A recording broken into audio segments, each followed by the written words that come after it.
தாரிகா என்ன மன்னிச்சிடு என்று தேவ் வாய் வார்த்தையாக கேட்டதும் மறுபடியும் அவன் அருகில் சென்ற அவனது தந்தை கிருஷ்ணதேவ் அவனை ஓங்கி பின்னால் ஒரு அடி அடித்தார்.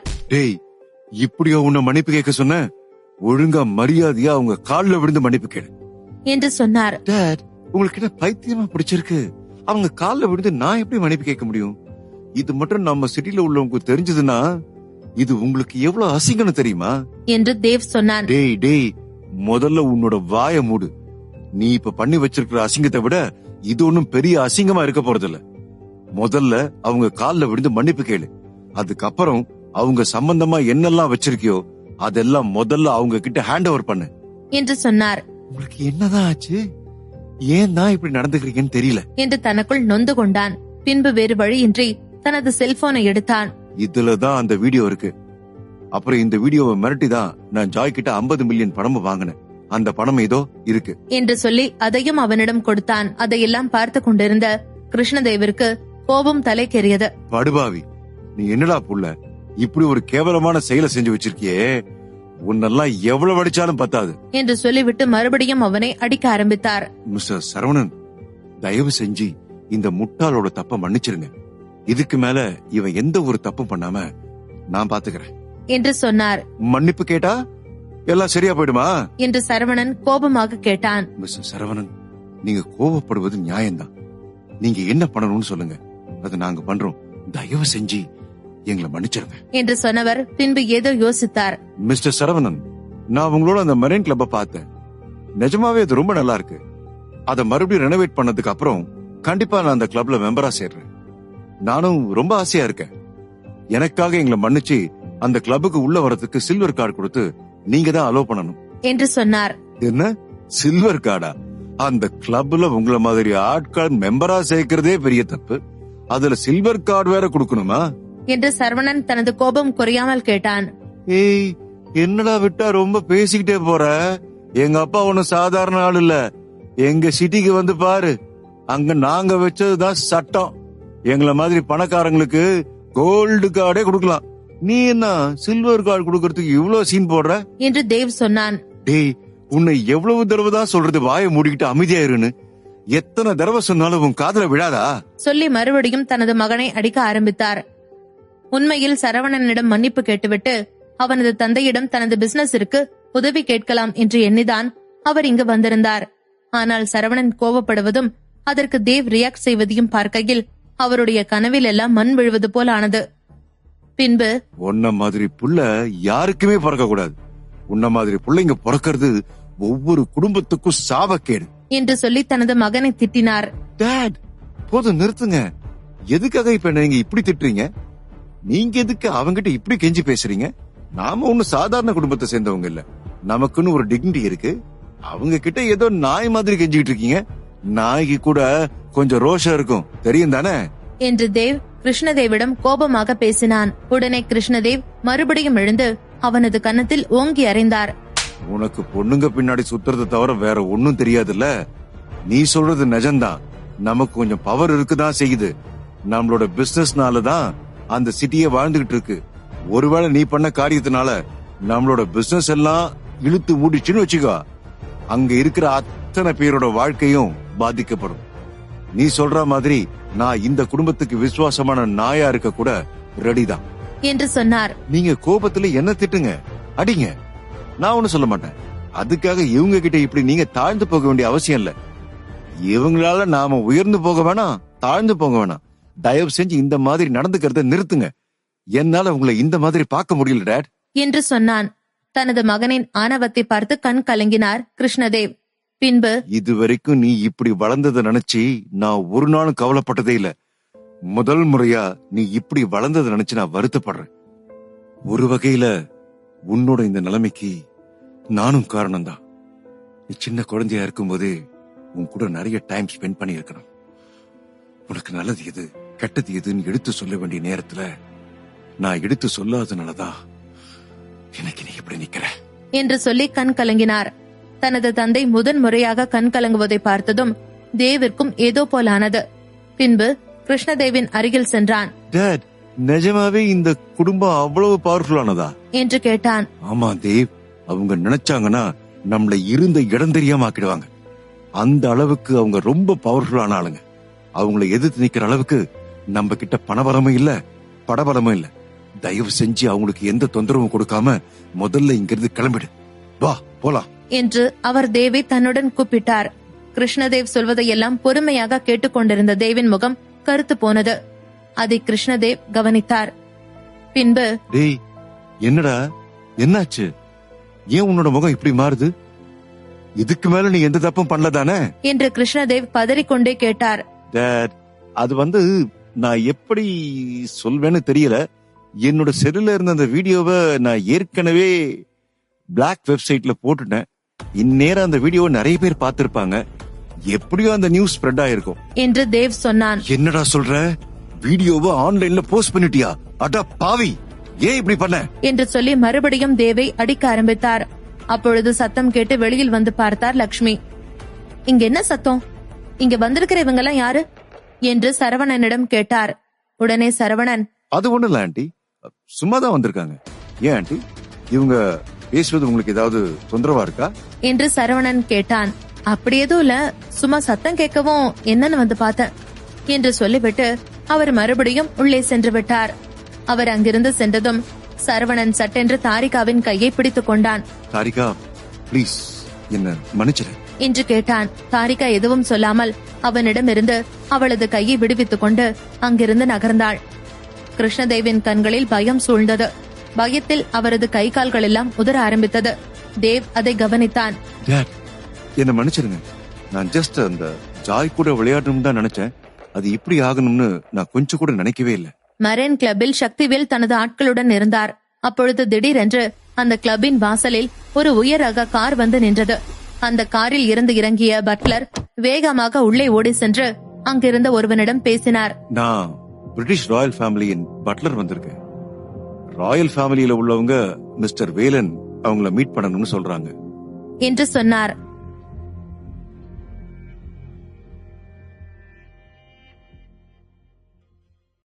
Prince Charles. மிஸ்டர் ஸ்வரன் செய்த தப்பிற்காக கிருஷ்ணதேவ் அவனை திட்டி தீர்த்து கொண்டிருந்தார். அப்பொழுது, டாட், நான் ஏதோ தெரியாம பண்ணிட்டேன். இன்னொரு முறை நீங்க தலை குனிகிற மாதிரி நான் எந்த காரியமும் பண்ண மாட்டேன். நீங்க ஒன்னும் கவலைப்படாதீங்க. பிரிட்டிஷ் ராயல் ஃபேமிலில இருக்கிற அந்த பிரின்ஸ எனக்கு நல்லா தெரியும். நான் இதை ஹேண்டில் பண்ணிக்கிறேன் என்று சொன்னான்.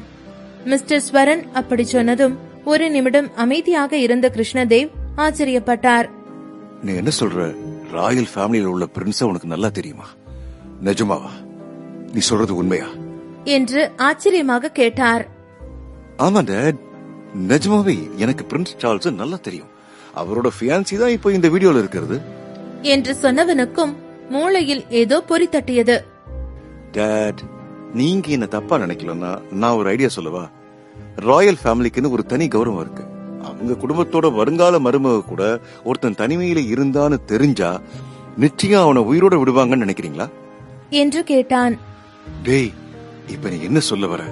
ஏதோ ஐடியா சொல்ல வரேன்னு சொல்லிட்டு இப்ப இப்படி கேட்டுட்டு இருக்க. எனக்கு நீ என்ன சொல்றன்னு ஒன்னும் புரியல என்று கிருஷ்ணதேவ் சொன்னார். டாட், நான் சொல்றது அந்த வீடியோவை பத்தி தான். இந்த வீடியோல இருக்கிறது எலினா. இத நாம மட்டும் பிரின்ஸ் சார்ல்ஸ் கிட்ட காட்டணும்னா அதுக்கப்புறம் அந்த சரவணனை நாம எதுவும் பண்ண வேண்டாம். அவங்களே அவனை இருந்த இடம் தெரியாம ஆக்கிடுவாங்க என்று சொன்னான். வந்ததிலிருந்து அவ்வளவு அவமானப்பட்ட கிருஷ்ணதேவுக்கு மகன் சொல்வதும் சரி என்று பட்டது. இருந்தாலும் அவரது மனதிற்குள் ஏதோ ஒன்று உறுத்தியது. ஸ்வரன், நீ சொல்றதெல்லாம் சரியா நடக்குமா? ஒருவேளை அதுவும் நம்ம பக்கமே திரும்பிருச்சுன்னா பிரச்சனை ரொம்ப பெருசாயிடும். உனக்கு தெரியும் தானே, இது அரச குடும்பத்து பிரச்சனை. இதுல நம்மள மாதிரி சாதாரண ஆளுங்கெல்லாம் மூக்க நுழைச்சோம்னா நம்மள யாரும் உயிர் தப்ப முடியாது. டாட், இந்த சரவண முன்னால நீங்க மண்டி போட்டு இப்படி மன்னிப்பு கேட்டு அசிங்கப்படுறதை விட நாம ஏன் இதை முயற்சி பண்ணி பார்க்க கூடாது? ஒருவேளை இதுல நமக்கு வெற்றி கிடைச்சிருச்சுன்னா நீங்க இழந்தவங்களோட மானமும் திரும்ப வந்துரும். நம்மளோட சிட்டில இதுக்கு முன்னாடி நீங்க எப்படி கௌரவமா இருந்தீங்களோ அதே மாதிரி இருக்கலாம். ஒருவேளை நஷ்டமானா கூட அந்த சரவணனால நம்மள ஒண்ணும் பண்ண முடியாது. நம்ம பின்னாடி கண்டிப்பா பிரின்ஸ் சார்ல்ஸ் சப்போர்ட்டுக்கு இருப்பாரு. நீங்க என்ன நம்புங்க டாட் என்று சொன்னான். சரிடா, இப்ப நீ என்ன பண்ண போற? பிரின்ஸ் சார்ல்ஸ மீட் பண்ண போறியா என்று கிருஷ்ணதேவ் கேட்டார். இல்ல டாட், நான் பிரின்ஸ் சார்ல்ஸ நேரடியா மீட் பண்ணல. அதுக்கு முன்னாடி நமக்கு கொஞ்சம் பலம் வேணும். அந்த சரவணன் கூட நாம ஒரு ஆளா நின்னு போராட முடியாது என்று சொன்னவன் அவனது பேண்ட் பாக்கெட்டில் இருந்த ஏதோ ஒன்றை எடுத்து கிருஷ்ணதேவிடம் காண்பித்தான். பின்பு, டாட், இது என்னன்னு உங்களுக்கு தெரியுமா? இந்த ஆர்கனைசேஷன் பத்தி நீங்க கேள்விப்பட்டிருக்கீங்களா என்று கேட்டான். ஆமாண்டா, நானும் கேள்விப்பட்டிருக்கேன். அதுல நானும் கூட ஒரு மெம்பர். அவங்க என்ன சொன்னாங்கன்னா, இதுல நான் மட்டும் மெம்பர் இல்லையா, இதோட சேர்த்து பிரிஸ்கோ என்டர்பிரைஸும் மெம்பர்னு சொன்னாங்க. எனக்கு தெரிஞ்சு அவங்களும் கொஞ்சம் பலம் வாய்ந்தவங்கன்னு நான் நினைக்கிறேன் என்று சொன்னார். ஆமா டாட், அதத்தான் நானும் சொல்றேன். இப்போதைக்கு இந்த சரவணனுக்கு எதிரா 3 குடும்பம் இருக்கு. ஒன்னு சரவணனோட வேலன் குடும்பமே அவனுக்கு எதிராக தான் இருக்கு. இன்னொன்னு இந்த பிரிசோ என்டர்பிரைஸ் நடத்திக்கிட்டு இருக்கிற லோஹித்தும் இப்போதைக்கு சரவணனோட எதிரிதான். இவங்களோட சேர்ந்து இப்ப பிரின்ஸ் சார்ல்ஸையும் சரவணனுக்கு எதிராக நாம திருப்பி விடணும். உங்களை கொஞ்ச நேரத்துக்கு முன்னாடி அவன் எவ்வளவு கேவலமா பேசினான். அது எல்லாத்துக்கும் தண்டனைய இந்த 3 பேரும் சேர்ந்து அவனுக்கு கொடுக்க போறாங்க. நாம எதுவுமே பண்ணாம தள்ளி நின்னு அதை ரசிக்கலாம். நீங்க என்ன சொல்றீங்க என்று கேட்டான். நீ சொல்றத கேட்கும்போது நல்லாதான் இருக்கு. ஆனா இதெல்லாம் நீ சொன்னபடி நடக்குமா என்று கிருஷ்ணதேவ் ஒரு வகை சந்தேகத்துடன் கேட்டார். டாட், எல்லாம் நல்லபடியா நடக்கும்னு நம்புங்க. சரி, நான் இன்னைக்கு நைட் அவங்க 3 பேரையும் மீட் பண்றதுக்கான ஏற்பாடு பண்றேன். இப்பவே லாஷைனோ ஹோட்டல்ல ஒரு பிரைவேட் ரூம் அரேஞ்ச் பண்றேன். அவங்க எல்லாருக்கும் ஒரு டின்னர் பார்ட்டி மாதிரி நாம கொடுக்கலாம் என்று ஸ்வரன் சொன்னான். எப்படியோ நீ சொல்ற மாதிரி எதுவும் தப்பு இல்லாம நல்லபடியா நடந்தா சரிதான் என்று சொன்னாலும் அவருக்கு இன்று காலையில் மரைன் கிளப்பில் நடந்தது கண் முன்பு வந்து போனது. அவ்வளவு சக்தி வாய்ந்த ஒருவரை அவ்வளவு சாதாரணமாக வீழ்த்திவிட முடியுமா என்ற சந்தேகமும் இருந்தது. மாலை 6 மணிக்கு ஸ்வரனும் கிருஷ்ணதேவும் லாஷினோ ஹோட்டலுக்கு வந்து சேர்ந்தார்கள். காரை பார்க் செய்துவிட்டு இருவரும் அவர்களுக்காக புக் செய்திருந்த பிரைவேட் அறைக்குள் சென்றார்கள். அவர்கள் சென்ற அடுத்த 10 நிமிடத்திலேயே லோஹித்தும் ராஜவேலும் அங்கே வந்தார்கள். அவர்கள் இருவரையும் பார்த்ததும் ஸ்வரன் எழுந்து நின்றான். Hello mister Lohith and mister Rajvel, என்னை மதிச்சு நீங்க 2 பேரும் இங்க வந்ததுல ரொம்ப சந்தோஷம். He is my father, Krishnadev என்று அவர்களுக்கு தனது தந்தையை அறிமுகப்படுத்தி வைத்தான். எங்களுக்கும் உங்களை பார்த்ததுல ரொம்ப சந்தோஷம் என்று சிரித்துக் கொண்டே சொல்லிவிட்டு கிருஷ்ணதேவை பார்த்தார்கள். பின்பு அவரிடமும் ஹலோ சார் என்று கைகுலுக்கினார்கள். அவர்களை பார்க்கையில் அந்த அளவுக்கு ஒன்றும் தெரியாததால் அவர் ஸ்வரனை சந்தேகமாக பார்த்தார். அவரின் பார்வைக்கான அர்த்தத்தை லோஹித் புரிந்து கொண்டார். சார், நீங்க ஒன்னும் கவலைப்படாதீங்க. கண்டிப்பா இந்த முறை நாம சரவணன் அடிக்கிற அடியில இருந்து அவனால தப்பிக்கவே முடியாது. இவன் ராஜவேல், இவனும் சரவணன் ஃபேமிலியை சேர்ந்தவன் தான். இன்னைக்கு காலையில வந்த நியூஸ் என்னன்னா, வேலன் ஃபேமிலியில ஏதோ பெரிய இன்சிடென்ட் நடந்திருக்கான். இப்ப மட்டும் ராஜவேலுக்கு நாம ஹெல்ப் பண்ணோம்னா கண்டிப்பா சரவணனுக்கு பெரிய லாஸ் வரும். அதுல இருந்து அவனால மீண்டு வரவே முடியாது. நீங்க கவலைப்படாம இருங்க. அவனால நாம ஒவ்வொருத்தரும் பாதிக்கப்பட்டிருக்கோம். அதுக்கெல்லாம் சேர்த்து வச்சு அவனை திருப்பி அடிக்கிற நேரம் வந்துருச்சுன்னு நினைச்சுக்கங்க என்று லோஹித் சொன்னார். லோஹித் பேசியதில் ஓரளவுக்கு ஆறுதலானார் கிருஷ்ணதேவ். ஸ்வரன், இவங்க 2 பேரும் வந்துட்டாங்க. நீ சொன்ன அந்த இன்னொரு பர்சனை எங்க காணோம்? டாட், இப்பதான் 7 o'clock ஆகுது. கண்டிப்பா அவர் வந்துருவாரு. நாம கொஞ்ச நேரம் வெயிட் பண்ணலாம் என்று சொல்லிவிட்டு அவனுக்கு முன்னால் இருந்த டீயை எடுத்து குடிக்க ஆரம்பித்தான். அங்கிருந்த மற்றவர்களும், நிஜம்தான், அவர் ஒன்னும் நம்மள மாதிரி சாதாரண ஆள் கிடையாது. ராயல் ஃபேமிலி சேர்ந்தவர், அதுவும் பிரிட்டிஷ் பிரின்ஸ். அப்படி இருக்கும்போது அவர் லேட்டா வரதுல எந்த ஆச்சரியமும் இல்ல. நாம இன்னும் கொஞ்ச நேரம் வெயிட் பண்ணலாம் என்று சொல்லிவிட்டு அவர்களுக்கு முன்பு இருந்த டீயை அவர்களும் குடிக்க ஆரம்பித்தார்கள். மணி 7 to 8 ஆகியது. ஆனால் இவர்கள் யாருக்காக காத்துக் கொண்டிருந்தார்களோ அவர் வந்த பாடில்லை. ஏதோ தவறாக நடக்கிறது என்பதை புரிந்து கொண்டார் கிருஷ்ணதேவ். இன்னும் எவ்வளவு நேரம் தான் வெயிட் பண்றது? எனக்கு ஏதோ மனசுக்கு தப்பா படுது. நீ ஏன் அவருக்கு போன் பண்ணி கூப்பிடக்கூடாது என்று கேட்டார். நீங்க சொல்றதும் சரிதான் டாட், நான் இப்பவே கால் பண்றேன் என்று சொல்லிவிட்டு 1 நிமிடம் யோசித்தவன் பின்பு தனது செல்போனில் இருந்த அவரது எண்ணிற்கு அழைத்தான். முதலில் ஒரு ரிங் ஃபுல்லாக சென்றது. ஆனால் போனை யாரும் எடுத்த பாடில்லை. ஸ்வரன் மறுபடியும் அதே எண்ணுக்கு முயற்சித்தான். இப்பொழுது அந்த போன் எடுக்கப்பட்டது. எதிர்முனையில் பேசியது பிரின்ஸ் சார்லஸே தான். ஹலோ பிரின்ஸ் சார்ல்ஸ், நான் ஸ்வரன் பேசுறேன். என்னாச்சு? நீங்க வரேன்னு சொல்லிட்டு ஏன் வரல? அங்க வரதுக்கு எனக்கு இப்போ டைம் இல்ல என்று ஒற்றை வரியில் பிரின்ஸ் சொன்னார். அதை கேட்ட ஸ்வரன் அதிர்ந்தான். உங்களுக்கு ஏதாவது பிரச்சனையா? நாங்க உங்களுக்கு உதவி செய்யறதுக்கு தயாரா இருக்கோம் என்று ஸ்வரன் சொன்னான். பிரின்ஸ் சார்லஸ் எலினாவை திருமணம் செய்து கொள்வதற்காக தனது பிரின்ஸ் பட்டத்தையே திறந்திருந்தார்.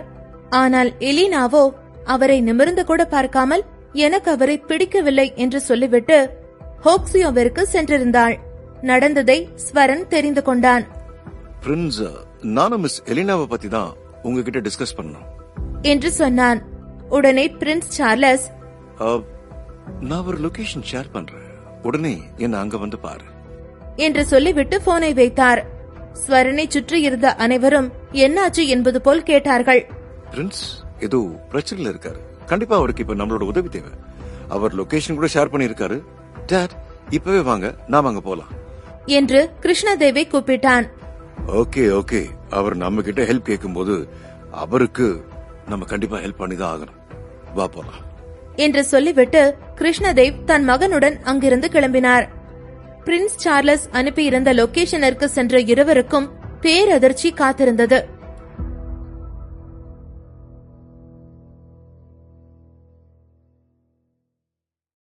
கிருஷ்ணதேவும் அவர் மகன் மிஸ்டர் தேவ் என்ற ஸ்வரன் தேவும் அவர்கள் முன்னே இருந்த காட்சியைக் கண்டு அதிர்ச்சியில் உறைந்து நின்றார்கள். காண்பது கனவா இல்லை மெய்யா என்று புரிந்து கொள்ளவே நிமிடம் பிடித்தது. அட்வான்ஸ் டெக்னாலஜி மட்டும் இல்லை என்றால் அவர்களால் பிரின்ஸ் சார்லஸை கண்டுபிடித்திருக்க முடியாது. பிரின்ஸ் சார்லஸ் அந்திரத்தில் தொங்கிக் கொண்டிருந்தான். பிரின்ஸ் சார்ல்ஸ் எப்படி ஆச்சு என்று பயத்தில் படபடத்தான் ஸ்வரன். சார்லஸ் நாட்டிலிருந்து யாராவது இதனை மட்டும் பார்த்தார்கள் என்றால் அவர்கள் நிலை அவ்வளவுதான். பிரிட்டனின் இளவரசன் வேலன் குடும்பத்தை சேர்ந்த சார்லஸ் சுவற்றில் தொங்கிக் கொண்டிருக்கிறான். எனக்கு உதவி பண்ண பிளீஸ் என்று வலியுடன் கூறினான் சார்லஸ். அங்கு சுவற்றில் வேறு கண்ணாடி சில்லுகள் இருந்தன.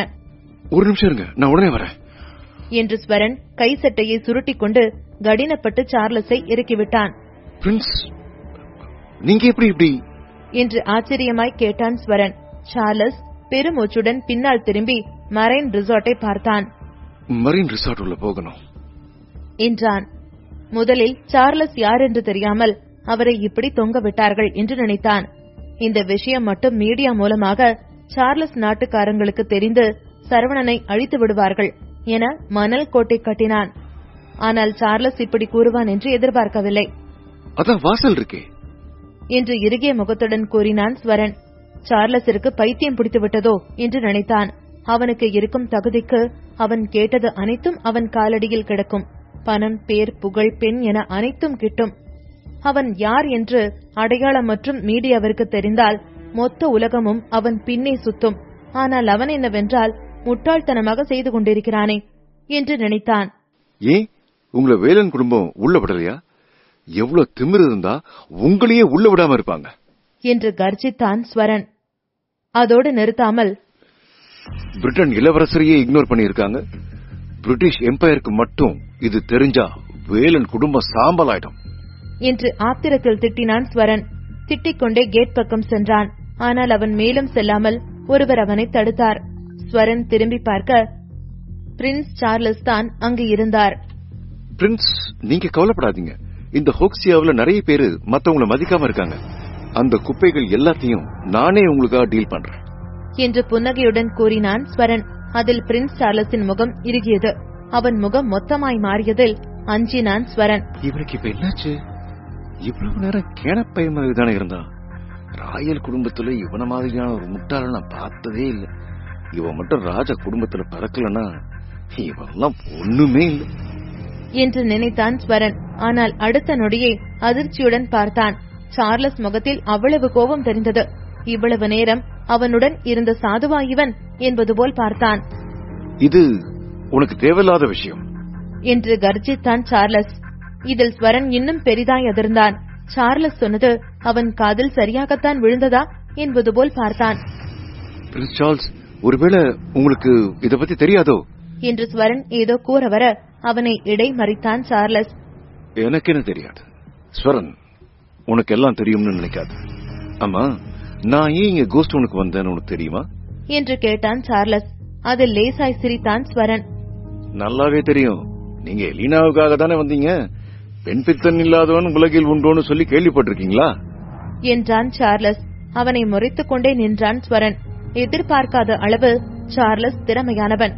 சார்லஸ் அமைதியைக் கண்டு, அப்போ எலினாக்காக இல்லையா என கேட்டான் ஸ்வரன். ஆம் என்பது போல் தலையசைத்தான் Charles. Of course not. Elina நல்ல பொண்ணுதான், ஆனா எனக்கு அவளை பிடிக்காது என சாதாரணமாய் கூறினான். அதில் அதிர்ந்தான் ஸ்வரன். கண்களால் பார்த்தே அனைத்தையும் கண்டுகொள்ளும் திறமையானவன் தாம் என்று நினைத்துக் கொண்டிருந்தான் ஸ்வரன். ஆனால் இப்போது சார்லஸ் கூறியதை கேட்டு அதிர்ச்சியில் நின்றான். சார்லஸால் ஏமாற்றப்பட்டான். உங்களுக்கு அவளை பிடிக்காதா? அப்புறம் எதுக்காக நீங்க இங்க வந்தீங்க என்று ஆச்சரியமாய் கேட்டான். அவன் இவ்வளவு நேரம் ஒரு பெண்ணுக்காக ராஜ்யத்தை விட்டு விட்டு வந்த கிறுக்கன் என்று இவன் நினைத்திருந்தான். எனக்கு அவ மேல இன்ட்ரெஸ்ட் இல்ல. எலினாவுக்காக நான் ஒண்ணு இங்க வரல. அவரோட ஃபேமிலி பவர்ஃபுல்லான ஃபேமிலி தான்.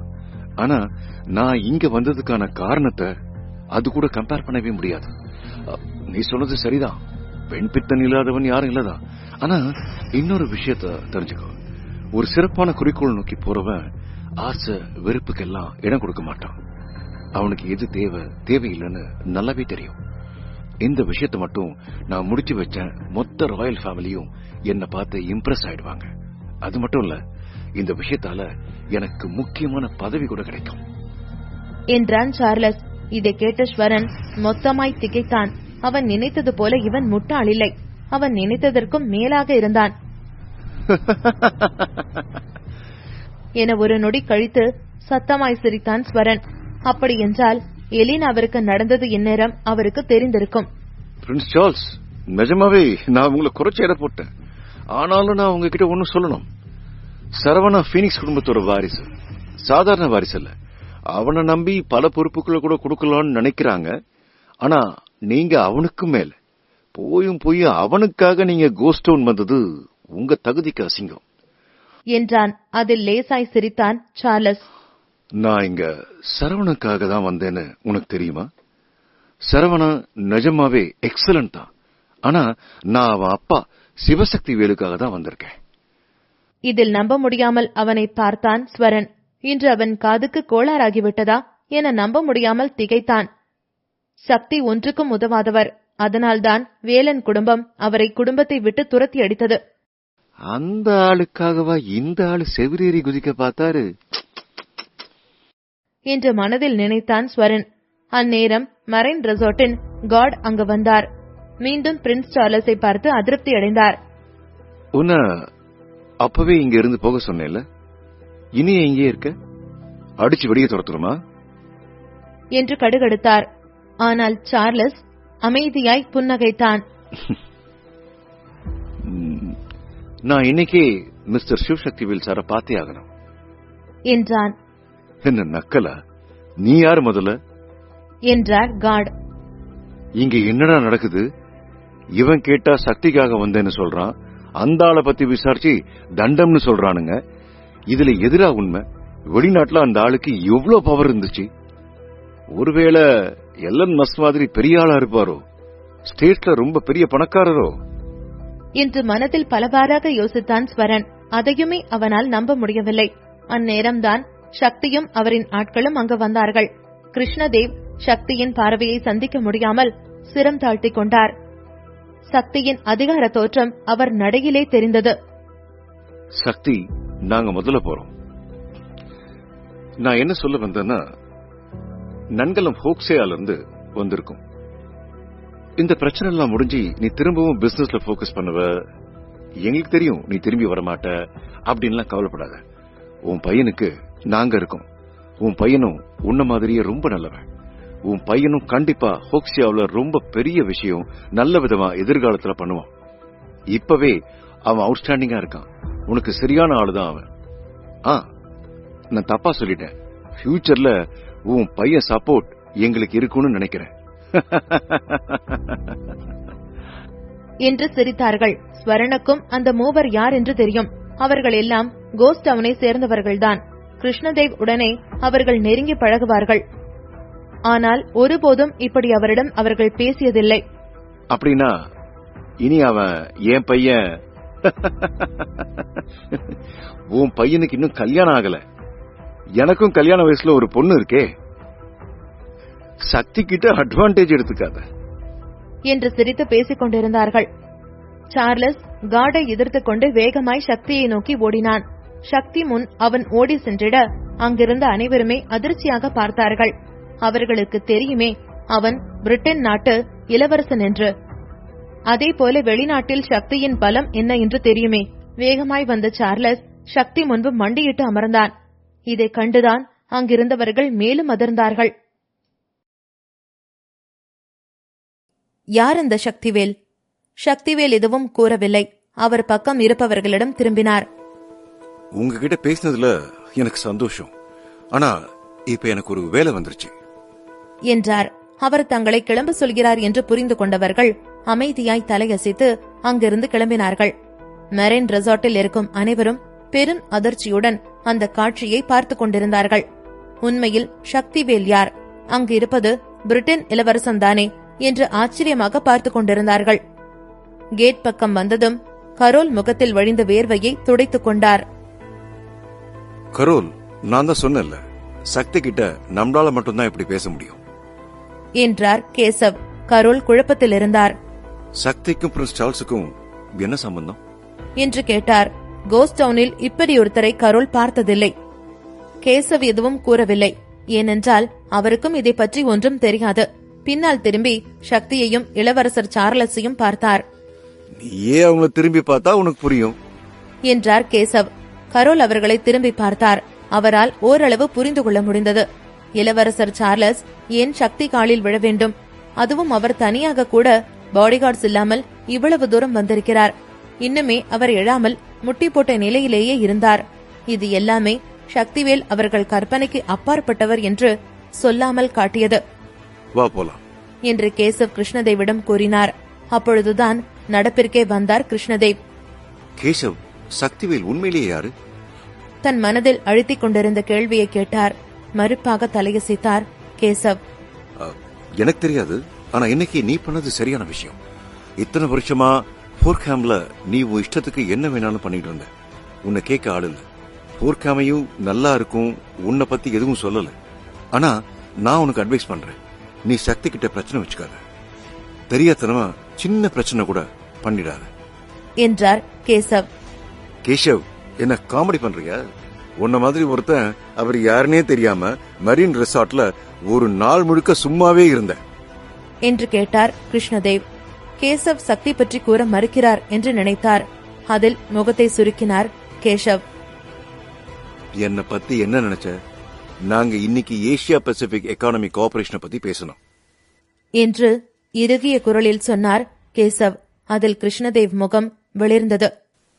என்ன, ஏசியா பசிபிக் எக்கானமி கார்ப்பரேஷனா என்று அதிர்ச்சியில் வாயை பிளந்தார் கிருஷ்ணதேவ்.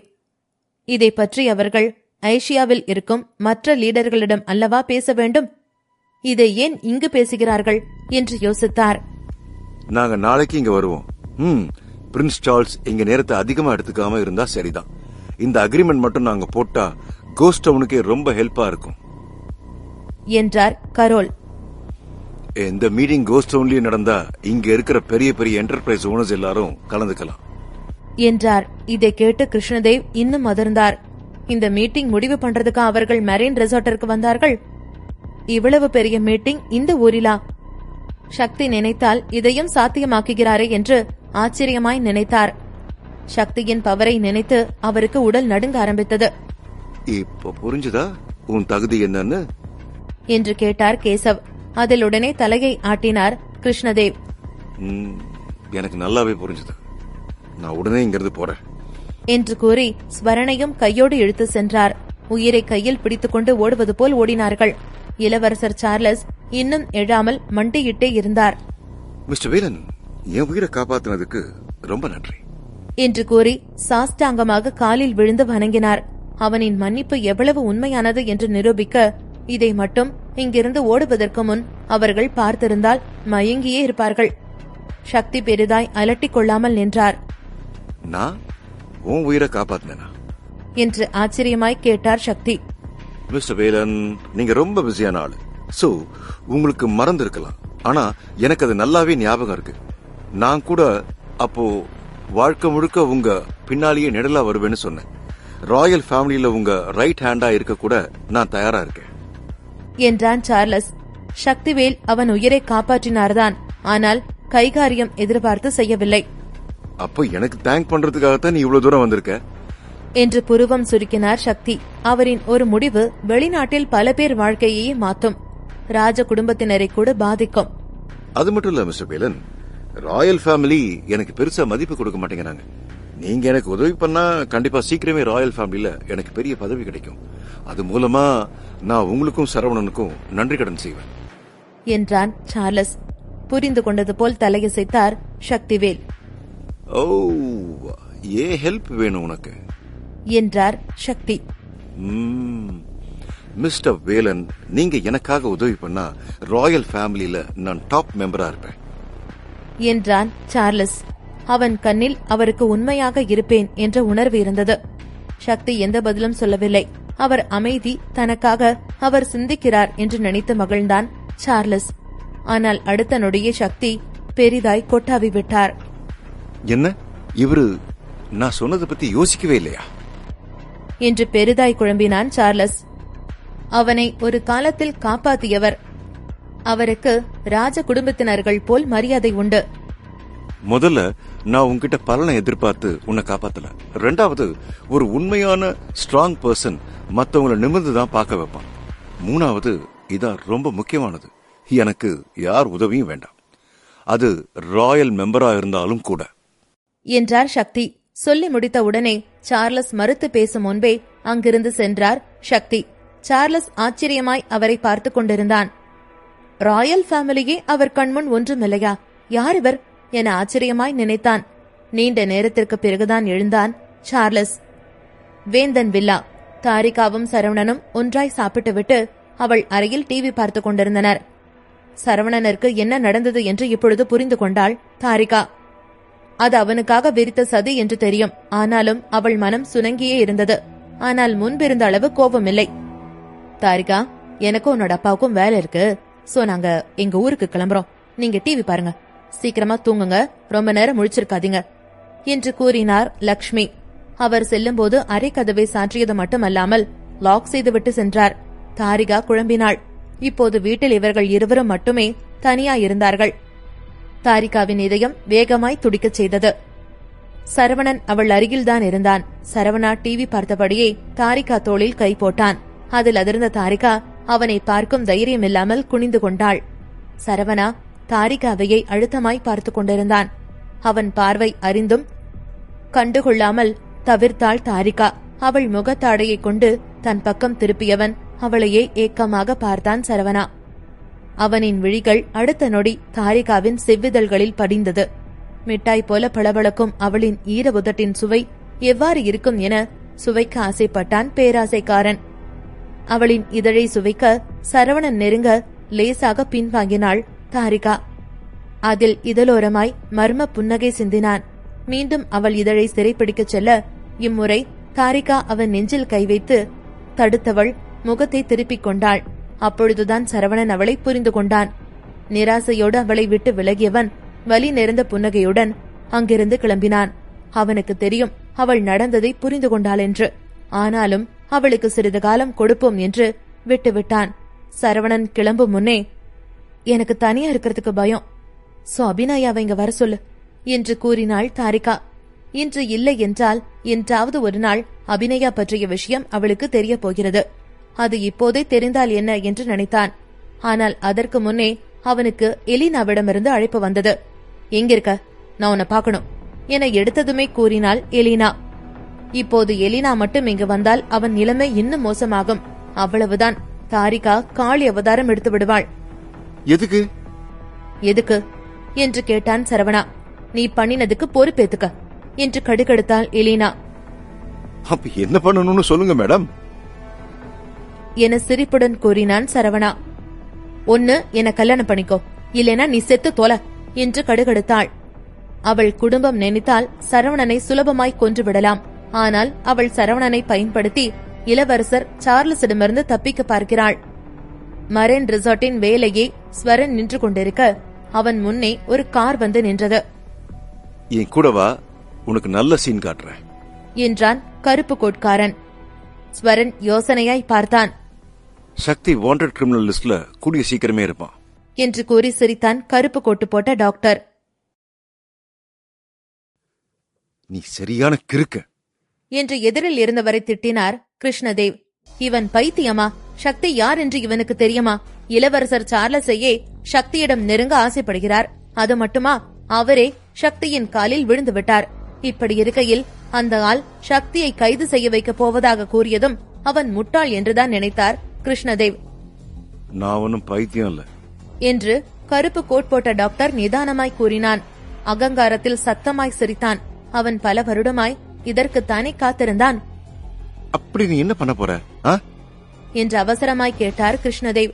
ஒரு பக்கம் அந்த பைத்தியக்காரனிடமிருந்து விலகி இருக்க நினைத்தார். இன்னொரு பக்கம் அவன் என்ன செய்ய போகிறான் என்று தெரிந்து கொண்டு சக்தியிடம் போட்டுக் கொடுத்து நல்ல பெயர் வாங்க நினைத்தான். என்று அசட்டு சிரிப்புடன் சிரித்தான் டாக்டர். ஒரு வார்த்தை கூறாமல் அவர்களை ஹோட்டலுக்கு அழைத்து சென்றான். லோகித்தும் மற்றவர்களும் அவனுக்காக அங்கு காத்துக் கொண்டிருந்தார்கள்.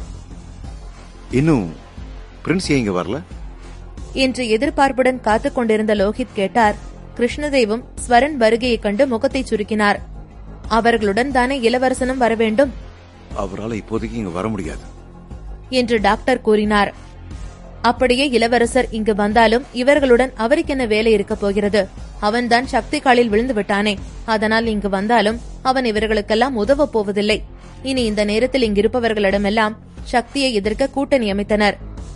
ஆனால் இவர்களால் சக்தியை எதிர்க்க முடியாது. சார்லஸ் வராததை கேட்டு லோகித்தின் முகம் இறுகியது. அதான் பிரின்ஸ் இங்க வரேன்னு சொன்னாரே, ஏன் இப்ப அவர் வரல என்று மனதில் நினைத்தார். பிரிஸ்கோ என்டர்பிரைஸ் பிரிட்டிஷ் எம்பையரை நம்பித்தான் இன்னும் இருக்கிறது. அப்போது ராஜவேல் ஏதோ ஒன்றை பார்த்தார். அவர் செய்திகளை பார்த்துக் கொண்டிருந்தார். ஆனால் சட்டென்று அவர் கை நடுங்க அவர் போன் தரையில் விழுந்தது. லோகித் பின்னால் இருந்து திரும்பி ராஜாவை முறைத்தார். எவ்வளவு முக்கியமான விஷயம் நடக்கிறது, இப்போது வெட்டியாக போனை பார்த்துக் கொண்டிருக்கிறான் என்று. ஆனால் ராஜா முகம் பயத்தில் வெளிர்ந்திருந்தது. நடுக்கத்துடனே மெல்ல எழுந்தார் ராஜா. உனக்கு என்னாச்சு? ஏன் இப்படி பேயறிஞ்ச மாதிரி இருக்க என்று கடுகடுத்தார் லோகித். பிரின்ஸ் பிரின்ஸ் சார்ல்ஸ் என்று நடுக்கத்துடன் கூறினார் ராஜா. அவருக்கு பிபி ஏறி மயக்கம் வராத குறையாக இருந்தது. சரவணனாலும் அவன் தந்தையினாலும் பிரச்சனை செய்யாமல் இருக்க முடியாது என்று நினைத்தார். ஐயோ, இந்த இழவெடுத்தவனுங்க சும்மானு இருக்க மாட்டேங்கிறானுங்களே. ஏற்கனவே மொத்த வேலன் குடும்பத்தையும் நாசம் பண்ணிட்டானுங்க. இப்ப மொத்த குடும்பத்தையும் சாகடிக்க பாக்குறானுங்களா? பிரின்ஸ் சார்ல்ஸ் செத்துட்டாரே. மரைன் ரிசார்ட்டை விட்டு வெளியே வரப்ப செத்து கிடக்குறாரு. ஐயோ, இப்ப நான் என்ன பண்ணுவேன் என்று மனதிலே வெளியே சொல்லாமல் புலம்பி தவித்தார் ராஜா. இந்த விஷயம் வேலன் குடும்பத்தை பெரிதாய் பாதிக்கும். குடும்பமே அழியக்கூடிய நேரம் இது. அவருக்கு படபடப்பில் வேர்த்து கொட்டியது. அழத் துவங்கிவிட்டார். லோஹித் லோஹித், உன் ஒருத்தனாலதான் இப்ப என்ன காப்பாற்ற முடியும். பிளீஸ் எனக்கு ஹெல்ப் பண்ணு என்று கெஞ்சினார் ராஜா. ஆனால் இந்த செய்தியை பார்த்த லோகித் மன நிறைவுடன் சிரித்தார். இந்த விஷயத்தின் வீரியம் என்னவென்று அவருக்கு நன்றாய் தெரியும். ஆனாலும் மகிழ்ச்சியில் சிரித்தார். இளவரசர் சார்லஸின் இருப்பு அவரையும் பிரிஸ்கோவையும் எந்த விதத்திலையும் பாதிக்காது. ஆனால் சக்திக்கு அப்படியில்லையே. இது பேரழிவு. அதான் சக்தி பவர்ஃபுல்லான ஆளாச்சே. இனி அவன் கதை காலை என்று நினைத்து நகைத்தார் லோகித். லோகித்திற்கு முழுதாய் செய்தியை முழுதாய் படிக்கும் எண்ணமில்லை. நேராக வெளியே சென்று அவர் யாருக்கோ அழைத்தார். வேறு யாரும் இல்லை, ஈஸ்வரிக்குதான். உடனே ஈஸ்வரிக்கு இந்த செய்தியை சொல்லிட துடித்தார். சக்தி இல்லை என்றால் சரவணனும் இல்லை, மெரைன் ரிசார்ட்டும் இல்லை. ஆனால் லோகித்துக்கு அழைப்பு செல்லவில்லை. ஈஸ்வரி அவரை பிளாக் செய்திருப்பார் என்று நினைத்தார். ஓஹோ, நானும் பாக்குறேன் எத்தனை நாளைக்கு தான் இதுன்னு என்று நினைத்துக் கொண்டார் லோகித். அவர் மிகவும் மகிழ்ச்சியாக இருந்தார். இதற்கு முன் சரவணனை பற்றி விசாரித்திருந்தார். ஒரு வருடத்திற்குள்ளே அவன் வளர்ச்சி அபாரமாயிருந்தது. ஹில்வுட்டிலும் அவனை அழிக்க பல பேர் பார்த்திருக்கிறார்கள். ஆனால் அவர்களை எல்லாம் மொத்தமாய் அழித்துவிட்டான் சரவணா. அவருக்கு கிடைத்த தகவல் படி சரவணன் மிகவும் தந்திரமானவன், திறமையானவன். அவனுக்கு இருக்கும் தொழில் கூர்மை மிகவும் அசாத்தியமற்றதாய் இருந்தது என்று மற்றவர்கள் கூறியிருக்கிறார்கள். நிறைய பேர் மரைன் ரெசார்ட் மீண்டும் திறந்ததில் மகிழ்ச்சி அடைந்திருக்கிறார்கள். இதன் மூலமாய் சரவணனின் பழக்கம் கிட்டும் என்பதற்காக அவர்களை பொறுத்தவரை சரவணனை நெருங்குவது மிகப்பெரிய ஜாம்பாவானை நெருங்குவதை போன்றது. ஈஸ்வரி, கூடிய சீக்கிரமே உன் புள்ளையும் உன் புருஷனும் இந்த உலகத்துல இருக்க மாட்டாங்க என்று வன்மத்துடன் நினைத்தார் லோகித். அவர் முன்னே இருக்கும் டாக்டரை பார்த்தார். அவர் நினைத்ததை விட பயங்கரமான ஆளாக இருந்தார்.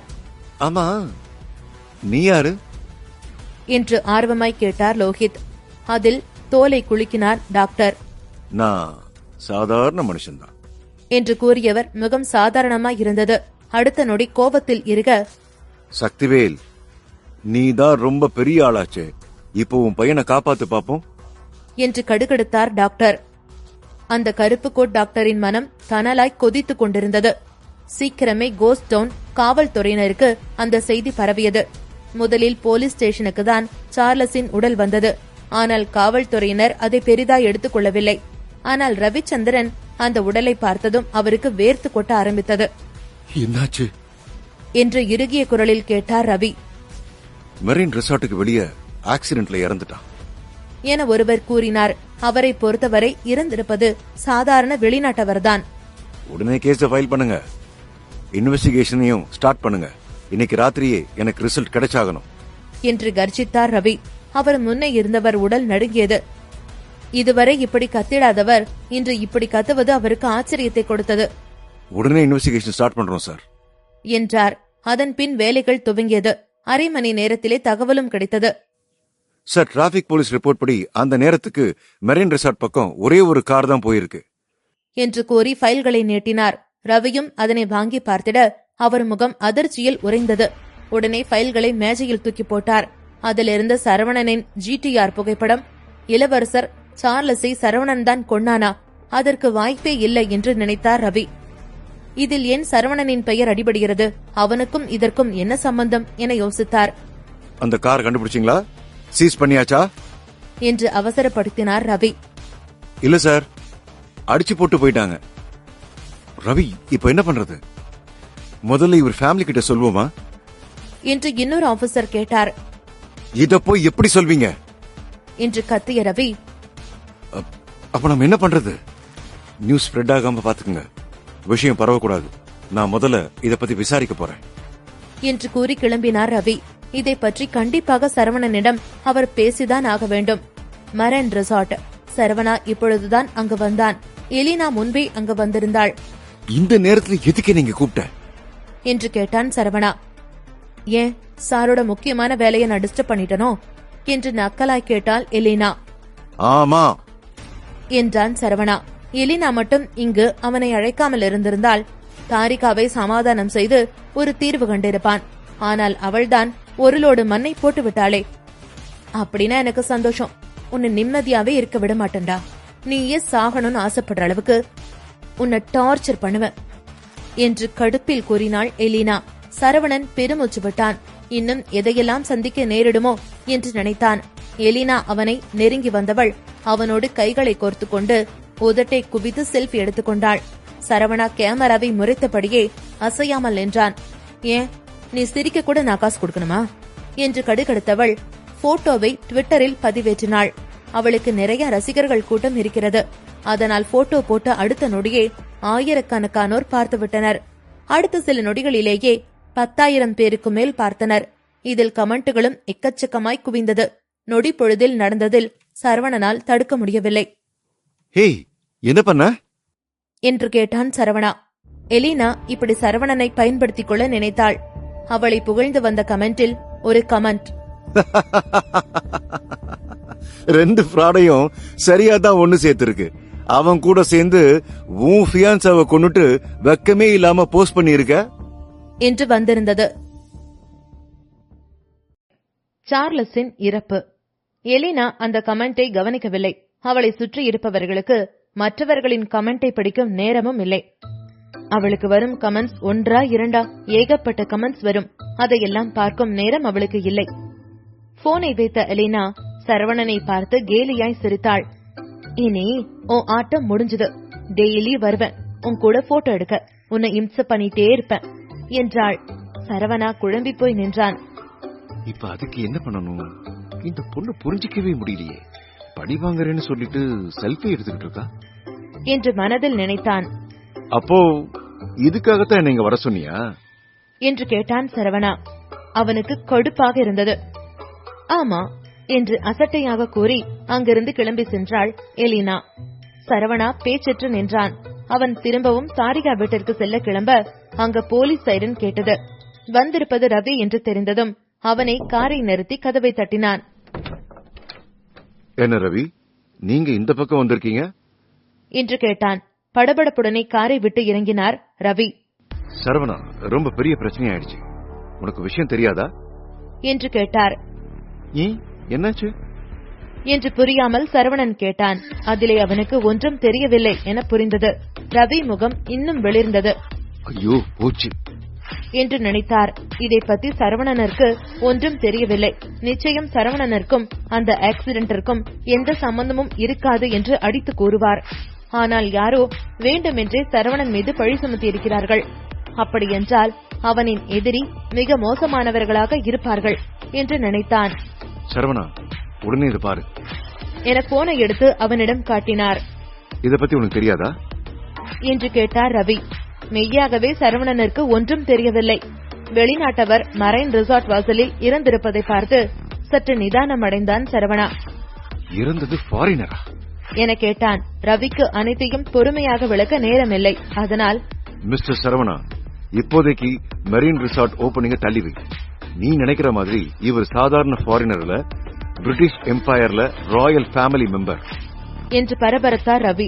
ஒரு நொடி அதன்தான் சரவணா. ஆனால் அடுத்த நொடியே லேசாய் சிரித்தான். இது கெட்ட விஷயம் இல்ல. இந்த நியூஸ்னால மெரின் ரிசார்ட்ட பத்தி இன்னும் நிறைய பேருக்கு தெரிய வரும் என்றான்.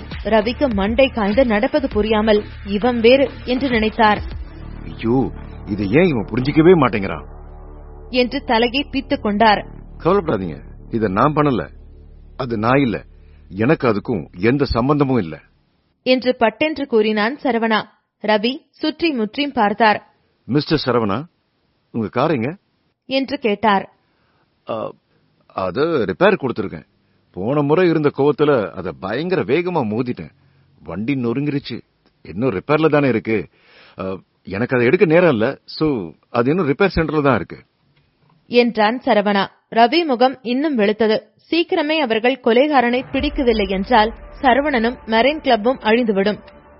அவர் பயத்தில் இருக்க அவரது போன் அடித்தது. அழைப்பை பார்த்ததுமே ரவியின் முகம் இறுகியது.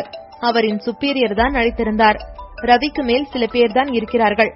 மொத்தமும் அவர்கள் பொறுப்பில் தான் இருக்கிறது. ரவி அழைப்பை ஏற்றதுமே, ரவி, உனக்கு அறிவில்லையா என்று ஒரு குரல் கடுகடுத்தது. என்னாச்சு கண்ணன் என நடுங்கினார் ரவி. கண்ணனை அழைத்திருக்கிறார் என்றால் நிச்சயம் விஷயம் பெரிதாக இருக்கும் என்று அவருக்கு தெரியும். சரவணனை அவரால் கூட காப்பாற்ற முடியாது என்று நினைத்தார்.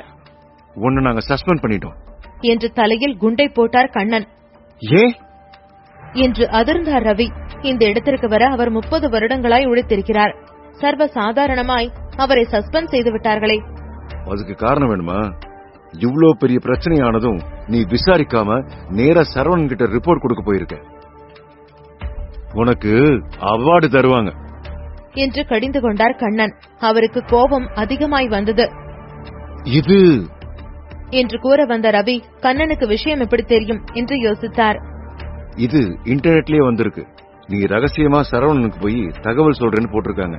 அதே போல மெரின் கிளப்பையே மாஃபியா கிளப் மாதிரி சொல்லியிருக்காங்க. அது மட்டும் இல்ல, பிரின்ஸ் சார்ல்ஸ் ஃபியான்சி கிட்ட அவங்க அட்வான்டேஜ் எடுத்து பிரின்ஸையே மண்டி போட வச்சிருக்காங்க. இப்போ பிரின்ஸ் இறந்திருக்காரு என்று கர்ஜித்தார் கண்ணன். ரவியின் முகம் கருத்தது. அவர் நினைத்ததை விட விஷயம் மிகவும் வேகமாக பரவிக் கொண்டிருக்கிறது. ரவி இதுபோன்ற சிக்கலில் இதுவரை மாட்டியதில்லை. இதனை அவரும் எதிர்பார்க்கவில்லை.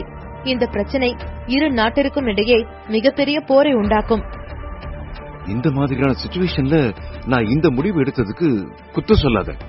நான் உன்னை எல்லா பொசிஷன்ல இருந்தும் ரிமூவ் பண்றேன். சோ உன்னை நீயே காப்பாத்திக்கோ. உன் ஃபேமிலியையும் நீ ப்ரொடெக்ட் பண்ணிக்கோ. போய் பிரஸ் கான்பரன்ஸ் வச்சு அதுக்கு நீ விளக்கம் கொடு. அதுக்கப்புறம் சரவணன் கூடவும் மெரின் கிளப் கூடவும் இருக்கிற எல்லா தொடர்பையும் கட் பண்ணிடு என்றார் கண்ணன். ரவி பதட்டத்துடன் சரவணனை திரும்பி பார்த்தார். அவர் சொன்னதை கேட்டியா? என்று படபடப்புடன் சரவணனை பார்த்து கேட்டார். இப்ப இறந்தது பிரின்ஸ் சார்ல்ஸ். மொத்த கோஸ்ட் டவுனையே பெரிய பிரச்சனையில மாட்டிட்டு இருக்கு. சீக்கிரம் எங்கேயோ தப்பிச்சு போயிரு. இதுக்கப்புறம் நீ ஃபேஸ் பண்ண போறது சாதாரணமா இருக்காது என்றார் ரவி. அவருக்கு தெரியும் இதற்கு சாதாரண சிறிய தண்டனை இருக்காது என்று. இது மிகப்பெரிய பிரச்சனையை உண்டாக்கும். மொத்த நாடே இந்த பிரச்சனையில்தான் திரும்பி இருக்கிறது. தற்பொழுது ராயல் ஃபேமிலியிலிருந்து கூட இதை பற்றி விசாரிக்க ஆட்களை அனுப்பியிருக்கிறார்களாம். இதை மட்டும் சரியாக கையாளவில்லை என்றால் நடக்கும் விபரீதம் கற்பனைக்கு அப்பாற்பட்டிருக்கும். புரிஞ்சது என்று தீவிரமான முகத்துடன் தலையசைத்தான் சரவணா. ஆனாலும் ரவி அவன் கண்ணில் இருக்கும் அசட்டுத்தனத்தை கண்டுகொண்டார். சரவணா, நீ இந்த விஷயத்துல ரொம்ப கவனமா இருக்கணும். உன்கிட்ட இருந்து உண்மையை கூட கேட்க டைம் கொடுக்க மாட்டாங்க. உனக்கு வாயவே திறக்க டைம் இருக்காது என்று அவர் கூறி முடிக்க அங்கு சைரன் சத்தம் கேட்டது. இருவரும் மலைப்பாதையில் இருந்ததினால் வரிசையாக கார்கள் வரும் சத்தத்தை அவர்களால் நன்றாய் கேட்க முடிந்தது. வருவது எல்லாமே போலீஸ் கார்கள்தான். சரவணா என்று பதட்டத்துடன் சரவணனை அழைத்து அவனை தப்பித்து செல்லுமாறு கூறினார். இப்போது அவர் இருக்கும் நிலையில் அவரால் போலீஸை சற்று நேரம் நிறுத்தி வைக்க முடியும். ஆனால் அவர்களிடம் பெரிதாய் நேரமில்லை. இதில் சரவணா அங்கிருந்து நகராமல் அப்படியே நின்றான். நான் எந்த தப்பும் பண்ணலையே, நான் ஏன் ஓடி ஒளியணும் என்று தரை நிமிர்த்தி நின்றான் சரவணா. ரவி கடுப்பில் காலை தரையில் உதைத்தார். இதில் நீ தப்பு பண்ணியா இல்லையான்னு முக்கியம் இல்ல. நீ தப்பே பண்ணலனாலும் உன்னை அவங்க சும்மா விட போறதில்ல. முதல்ல வெளிநாட்டில இருந்து வரவங்கள சமாதானப்படுத்த பார்க்கணும் என்று படபடத்தார். எலினா மலை அடிவாரத்தில் காரை ஓட்டிக் கொண்டிருந்தாள். அந்த பக்கம்தான் ஜோயும் வந்தாள். 2 முறை ஹாரனை அடித்து எலினாவை நிப்பாட்ட கூறினாள் ஜோய். காரை நிறுத்திய எலினா இறங்கி வந்தாள். ஏன் இங்கிருக்க என்று கேட்டாள். ஜாய் முகம் பதட்டத்தில் நிறைந்திருந்தது. நிறைய பிரச்சனைகள் ஒன்றன் பின் ஒன்றாக தொடர்ச்சியாக நடந்து கொண்டிருக்கிறதே. எதை அவள் கூறுவாள்? அவள் எதிர்பார்க்காதது எல்லாம் நடந்து கொண்டிருக்கிறது. அதிலும் இன்று நடந்ததெல்லாம் அவள் யோசித்து பார்த்தது கூட இல்லை. எலினா, அன்னைக்கு நைட் உன்னோட இருந்தது சரவணாவா என்று அதிர்ச்சியுடன் கேட்டாள் ஜோய். எலினாவிற்கு இதை பற்றி பேச விருப்பமில்லை. ஆனாலும் ஜோயை கேட்டாலே என்பதற்காக முகத்தை சுருக்கி ஆம் என்பது போல் தலையசைத்தாள். ஜாய்க்கு மூளை உறைந்தது போல் இருந்தது. சரவணாவா எப்படி இருக்க முடியும்? அவன் எங்கூட தானே குடிச்சிட்டு இருந்தான் என்று அதிர்ச்சியுடன் யோசித்தாள் ஜாய். அவளின் முகம் இன்னும் கலவரமடைந்தது. இதெல்லாம் தன்னால் தான் நடந்திருக்கிறது என்று நினைத்தாள். அவள் மட்டும் எலினாவை அழைத்த பின் சரவணனையும் குடிக்க அழைக்காமல் இருந்திருந்தால் இப்படி நடந்திருக்காது என வருந்தினாள். ஆனால் அவளுக்கு தெரியும் இது தற்செயலாக நடந்தது இல்லை என்று. ஆமா, நீங்க மெரைன் ரெசார்ட்ல என்ன பண்ற என்று கேட்டாள் ஜாய். எல்லாம் அவனை பழி வாங்கதான் என்று கடுகெடுத்தாள் எலினா. பிரின்ஸ் சார்லஸ் லவர் உனக்கு அட்வான்டேஜா எடுத்துக்க போறியா என்றாள் ஜாய். அதுக்கு என்ன, பிரின்ஸ் சார்லஸ் இறந்துட்டாரு என ஜாய் கூற திகைத்து நின்றாள் எலினா.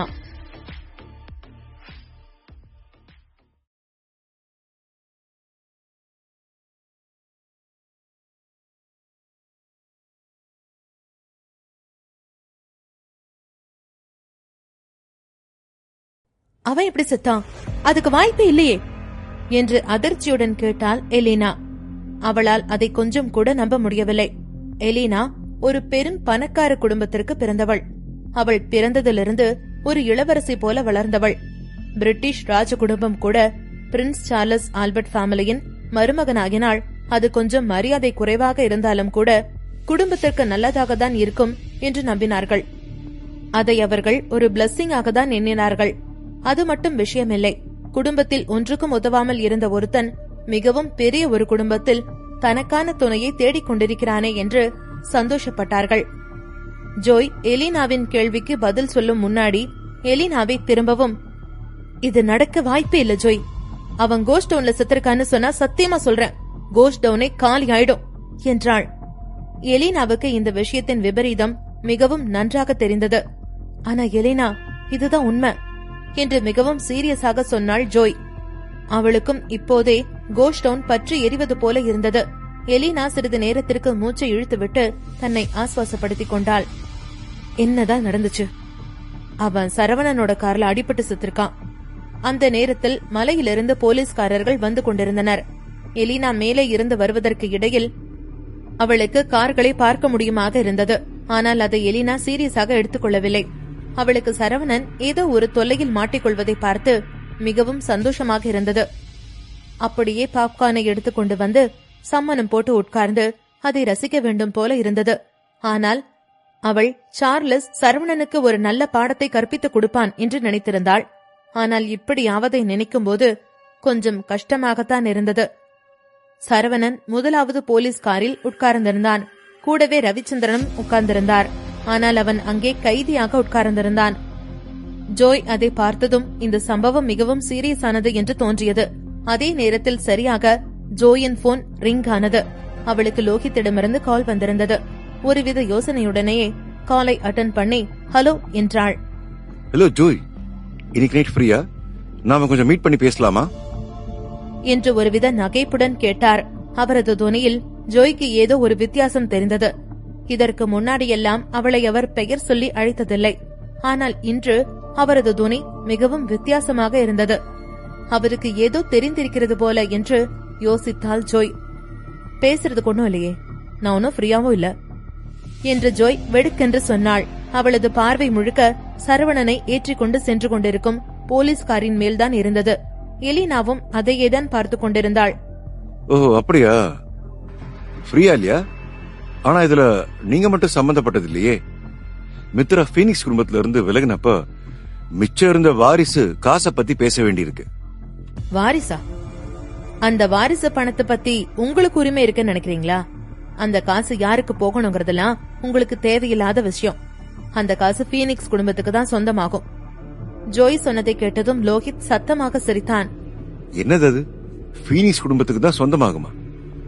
அது எனக்கும் தெரியும்.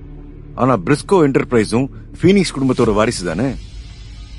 அது சரி, நீ தானே கோஸ்டவுனுக்கு பொறுப்பு. அதனால முடிவு உன் கையில தான் இருக்கு. ஆனாலும் நான் கூடிய சீக்கிரம் ஒரு பெரிய இடத்துக்கு வரணும், நிறைய வெற்றிகளை பாக்கணும்னு சொல்லி ஆசைப்பட்டுக்கிட்டு இருக்கிற ஒருத்தன். அதனால நீ மட்டும் அந்த பணத்தை பிரிஸ்கோ என்டர்பிரைஸுக்கு கொடுக்க மறுத்தா, சரியா இன்னைக்கு 12 மணிக்கு நான் உனக்கு ஃபேர்வெல் கொடுக்க வேண்டியிருக்கும். லோகித் ஜோயை மிரட்டிக் கொண்டிருந்தார். அவளுக்கு அதை கேட்டு பயப்படாமல் இருக்க முடியவில்லை. அவர் சொன்னதை அப்படியே ரிப்பீட் மோடில் தனக்குள் மீட்டிக் கொண்டிருந்தாள். அப்போது லோகித்தே மீண்டும், இத பத்தி நீ கொஞ்சம் யோசிச்சு பாக்குறது தான் பெட்டர் என்றார்.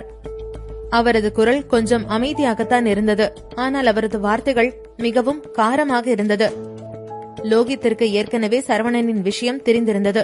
இப்போது சரவணனும் கைது செய்யப்பட்டு விட்டால் அடுத்து கோஸ்டவுனில் பீனிக்ஸ் குடும்பத்தின் ஒரே ஒரு வாரிசுதான் இருப்பார்கள். லோகித்தும் பேக் அவுட் ஆகிவிட்டால் இனி கோஸ்டவுனில் பீனிக்ஸ் குடும்பத்தின் வாரிசு ஒருத்தர் கூட மிஞ்ச மாட்டார்கள். ஜோய் லோகித் சொன்னதையே யோசித்துக் கொண்டிருந்தாள். சிறிது நேரத்திற்கு பிறகு கடுப்பில் பல்லை கடித்தாள். சாரி, எங்க மீட் பண்ணலாம்? ஜோய் கேட்டதும் இன்னும் சத்தமாக சிரித்தார் லோகித். அவனுக்கு ஜோய் இப்போது கேட்ட கேள்வி காதில் தேனை ஊற்றியது போல இருந்தது. இதுவரைக்கும் லோகித் என்னதான் சிட்டியில் பெரும் புள்ளியாக இருந்தாலும் ஒரு சிறு பெண்ணின் பேச்சை கேட்க வேண்டியிருக்கிறதே என்று கோபத்தில் இருந்தார். ஆனால் பீனிக்ஸ் குடும்பத்திற்கு ஒரு அந்தஸ்து இருந்ததால் எதுவும் பேசாமல் அமைதியாக இருக்க மட்டும்தான் முடிந்தது. ஆனால் இன்று காற்று அடுத்த பக்கம் வீசத் தொடங்கியிருந்தது. ஜோய் கேட்ட கேள்விக்கு, ஹோட்டல் கிராண்ட் இன்னுக்கு வந்துருங்க, மிஸ் திம்ஸ் கிட்ட கூடவே கொஞ்சம் நல்ல ட்ரெஸ் பண்ணிட்டு வாங்க என்று சொன்னான். அதை கேட்டதும் ஜோய்க்கு இப்போதே ஓடிப்போய் லோகித்தின் மண்டையை உடைத்துவிட்டு வர வேண்டும் போல இருந்தது. உனக்கு எங்கிருந்து என்ன அப்படி கூப்பிடுறதுக்கு தைரியம் வந்துச்சு என்று அவள் மனதிற்குள் திட்டிக் கொண்டாள். அப்போதும் பல்லை கடித்துக் கொண்டு சாரி வர என்று சொல்லிவிட்டு காலை கட் பண்ணினாள். கால் பேசி முடித்ததும் அவளுக்கு வியர்த்து போட்டுக் கொண்டு வந்தது. நான் இப்ப என்னதான் பண்றது? எல்லாம் இப்படி நடக்கும்னு சொல்லி நான் சத்தியமா நினைக்கல. நான் தான் எல்லாருக்கும் தொல்லை கொடுத்துட்டேனா? என்னோட கன்னித்தனம ஒண்ணு எனக்கு முக்கியம் இல்லதான். ஆனா அத ஒருபோதும் பிரின்ஸ் சார்லஸுக்கு கொடுக்க கூடாதுன்னு நினைச்சேன். நான் சரவண கூட டீல் பண்றதுக்காக தான் சார்லஸ யூஸ் பண்ணிக்கிட்டேன். ஆனா அவன் இப்படி சத்துருவான்னு சொல்லி நான் கொஞ்சம் கூட எதிர்பார்த்ததில்ல என்று எண்ணினாள் ஜோய். அந்த சம்பவத்திற்கு பிறகு எலினாவின் முகத்திலும் சோகத்தை மட்டும்தான் பார்க்க முடியுமாக இருந்தது. கூடவே அவளுக்கு பயமும் அதிகமாக இருந்தது. இவ்வளவு பெரிய ஒரு சம்பவம் நடந்திருக்கிறது. அவள் மட்டும் இல்லை, அவளது குடும்பமும் கூட நடுக்கத்தில்தான் இருந்தது. ஜோய், பீனிக்ஸ் குடும்பம், மரைன் ரிசார்ட் எல்லாத்திற்குமே இது சிக்கலாகத்தான் இருந்தது. இத சரவணம் பண்ணிருக்க கூடாது, அவன் ஒன்னும் அந்த அளவுக்கு முட்டாள் இல்ல என்று தன்னை தானே சமாதானம் செய்து கொண்டிருந்தாள் ஜோய். ஜோய் அதையே திரும்ப திரும்ப சொல்லிக் கொண்டிருப்பதை பார்த்த எலினா, நீ எப்படி அதில் இவ்ளோ உறுதியா இருக்க என்று கேட்டாள். அவளுக்கு ஜோய் சரவணன் மேல் இந்த விஷயத்தில் இத்தனை நம்பிக்கை வைத்திருப்பதை பார்க்கும்போது ஆச்சரியமாக இருந்தது. அப்போது மரைன் ரெசார்ட்டில் இருந்து ஒருத்தர் மிகவும் வேகமாக வந்து கொண்டிருப்பதை பார்த்தாள் ஜோய். சரவணன் வேலன் ஃபேமிலியை சேர்ந்தவன் என தெரிந்தது. அவள் வேலன் ஃபேமிலியை பற்றி ஆராய்ந்தாள். அந்த நேரத்தில் இந்த ஆளையும் அவள் பார்த்திருக்கிறாள். விஸ்வவேலன் தான் மிகவும் பதட்டமாக காரில் கீழே வந்து கொண்டிருந்தார். அதை பார்த்ததும் ஜோய் உடனே கையை போட்டு காரை நிறுத்தினாள். அவரது முகத்தில் அத்தனை கலவரம் தெரிந்தது. எங்கே லேட்டானால் எல்லாம் கையை விட்டு போய்விடுமோ என்று பயந்து கொண்டிருந்தார். முதலில் எவன்டா இந்நேரத்துல காரை நிறுத்துறது என்று கடுப்புடன் தான் பார்த்தார். ஆனால் ஜோய் என்று தெரிந்ததும் முகம் கொஞ்சம் நார்மலானது. எங்க போறீங்க என்று கேட்டாள் ஜோய். போலீஸ் ஸ்டேஷனுக்கு தான் என்று மிக வேகமாக பதில் சொன்னான் விஸ்வவேலன். இப்ப நீங்க போலீஸ் ஸ்டேஷன் போனேன்னு சொல்லி ஒன்னும் நடக்காது என்றாள். ஆரம்பத்தில் அவள் விஸ்வவேலும் கூட போலீஸ் ஸ்டேஷனுக்கு போய் சரவணனுக்கு ஏதாவது செய்ய பார்க்கிறார் என்றுதான் நினைத்திருந்தாள். ஆனால் ஜோய் சொன்னதை கேட்டதும் சத்தமாக சிரித்தான் விஸ்வவேலன். மிஸ் ஜோய், நீங்க தப்பா புரிஞ்சிட்டு இருக்கீங்க போல. நானும் அவனும் ஒரே ஃபேமிலி தான். ஆனா நான் இந்த ஸ்டேஷன்ல நியாயத்தின் பக்கமா தான் நிப்பேன். மரைன் கிளப், மரைன் ரிசார்ட் திரும்ப காட்டுறதா கேள்விப்பட்டதும் சரவணனுக்கு ஹெல்ப் பண்ணலான்னு வந்தேன். ஆனா நான் ஒரு நாள் முழுக்க என்னோட நேரத்தை வேஸ்ட் பண்ணி காத்துட்டு இருந்ததுதான் மிச்சம். கடைசியில அவன் வரவே இல்ல. ஜோய்க்கு விஸ்வா உண்மையை பேசுவது போல தோன்றவில்லை. அவளுக்கு அவரை பார்க்கும்போது உதவி செய்ய வந்தவர் போலவும் தெரியவில்லை. இந்த வாய்ப்பை பயன்படுத்தி மரைன் ரிசார்ட்டில் இருந்து எதையாவது எடுத்துக் கொள்ளலாம் என்றுதான் நினைத்திருப்பார் என்று யோகித்தாள். உங்ககிட்ட சரவணன் தான் இதெல்லாத்தையும் பண்ணான்னு சொல்லி ஆதாரம் இருக்கா என்று ஜோய் யோசனையுடனேயே கேட்டாள். ஆதாரம் எல்லாம் இல்ல. நான் இப்ப அவனுக்கு ஒத்து ஊத போகல. ஆனா எனக்கு அவன் தான் பண்ணியிருப்பான்னு சொல்லி 100% தெரியும். கார் கூட அவனோடது தானே. இல்லன்னா இவ்வளவு நேரமா அவன் எங்க போயிருந்தானாமா. நான் இப்ப போலீஸ் ஸ்டேஷனுக்கு போயிட்டு இதுக்கும் பீனிக்ஸ் குடும்பத்துக்கும் கொஞ்சம் கூட சம்பந்தம் இல்லைன்னு சொல்லிட்டு வர போறேன். ஆனா ஒண்ணு, அவன மாதிரி ஒருத்தன் கூட பழக்கம் ஏற்படுத்திக்கிட்டது உன்னோட துரதிருஷ்டம் தான் என்று சொன்னார். அப்போது எலினா, நான் இப்ப என்ன பண்ண ஜோய்? வீட்டுக்கு பேசி ஏதாவது ஹெல்ப் கேட்கட்டுமா என்று கேட்டாள். அதற்கு ஜோய் தலையை ஆட்டிவிட்டு, இல்ல வேண்டாம், இதுல உன்னோட ஃபேமிலி இருக்கிறது நல்லா இருக்காது என்றாள். அவளுக்கு நடப்பதை கைகட்டி பார்ப்பதை தவிர வேறு வழியில்லை என்றுதான் தோன்றியது. சரவணனுக்கு இன்னும் கூட வாய்ப்புகள் இருப்பதாக நினைத்தாள் ஜோய். பீனிக்ஸ் குடும்பத்தின் ஹெல்ப்பை மித்ரா எடுக்காமல் இருந்தாள். அப்போதுதான் அதை சரவணனுக்கு யூஸ் பண்ணிக் கொள்ளலாம் என்று. ஆனாலும் அவர்கள் இவனுக்கு இந்த விஷயத்தில் உதவுவார்களா இல்லையா என்பது சந்தேகமாத்தான் இருந்தது. ஏனென்றால் இது ஒரு பெரிய பிரச்சனை. அப்போது எலினாவின் போன் மெசேஜ்களால் நிறைந்து கொண்டே இருந்தது. அவளும் மிகவும் பதட்டமாகவே காணப்பட்டாள். அதை ஜோயும் அவதானித்தாள். எலினா, நீ எதுக்கு என்னை விட இவ்வளவு பதட்டமா இருக்க? ஒருவேளை நீ அவனை விரும்புறியா? அதை கேட்டதும் அவளை ஒரு மாதிரியாக பார்த்தாள் எலினா. தலையை ஆட்டிவிட்டு, இப்போ ராயல் ஃபேமிலி ஹோக்ஸியாவை காண்டாக்ட் பண்ணிருக்காங்க. அவங்க கடுமையான கோவத்துல இருக்காங்களாம். இன்னும் 3 மணி நேரத்துக்குள்ள ஹோக்ஸியா இத பத்தி விளக்கம் கொடுக்கணும்னு சொல்லிருக்காங்க. மொத்த ஜோஸ்டோனை குதிச்சிட்டு இருக்குதான் என்று மிகவும் நடுக்கத்துடன் சொன்னாள். ராயல் ஃபேமிலியின் ரியாக்ஷன் மிகவும் ஃபாஸ்டாக இருப்பதாக எண்ணினாள் ஜோய். அவளுக்கு ஏனோ சரவணனின் கதை அவ்வளவுதான் என்று தோன்றியது. ஆனால் பீனிக்ஸ் குடும்பத்திற்கு சரவணனை ஃபாரினில் வைத்தென்றால் காப்பாற்ற முடியும். ஆனால் ஹோக்ஸியாவில் அவர்களுக்கு பவர் ரொம்ப கம்மியாகத்தான் இருந்தது. நான் அவனை ஹார்ம் பண்ணணும்னு நினைச்சிருக்கல என்று முனகினாள் எலினா. அவளுக்குமே இவை எல்லாற்றையும் பார்க்கும்போது சரவணன் இனிமேல் அவ்வளவுதான் என்று தோன்றியது. உனக்கு இதுக்கும் எந்த ஒரு சம்பந்தமும் இல்ல, நீ சும்மா இரு என்று அதட்டினாள் ஜோய். சொல்லிவிட்டு மரைன் ரிசார்ட்டை நோக்கி சென்றாள். எலினாவிற்கு ஜோய் இதை சரி செய்ய ட்ரை செய்யாமல் ரிசார்ட்டை நோக்கி செல்வதை பார்த்து ஆச்சரியமாகத்தான் இருந்தது. ஜாய் செக்யூரிட்டியிடம் தனது ஐடியை காட்டினாள். சக்திவேலை பார்க்க வந்திருப்பதாக சொல்லவும் செக்யூரிட்டி உள்ளே போனார். சக்திவேல் நாள் முழுக்க அலைந்து திரிந்து இருந்துவிட்டு அப்போதுதான் ஒரு டீயை ஊற்றிக்கொண்டு எடுத்து உட்கார்ந்தார். சார், உங்களை பார்க்க மிஸ் ஜோய் வந்திருக்காங்க. கேட் கிட்ட வெயிட் பண்ணிட்டு இருக்காங்க.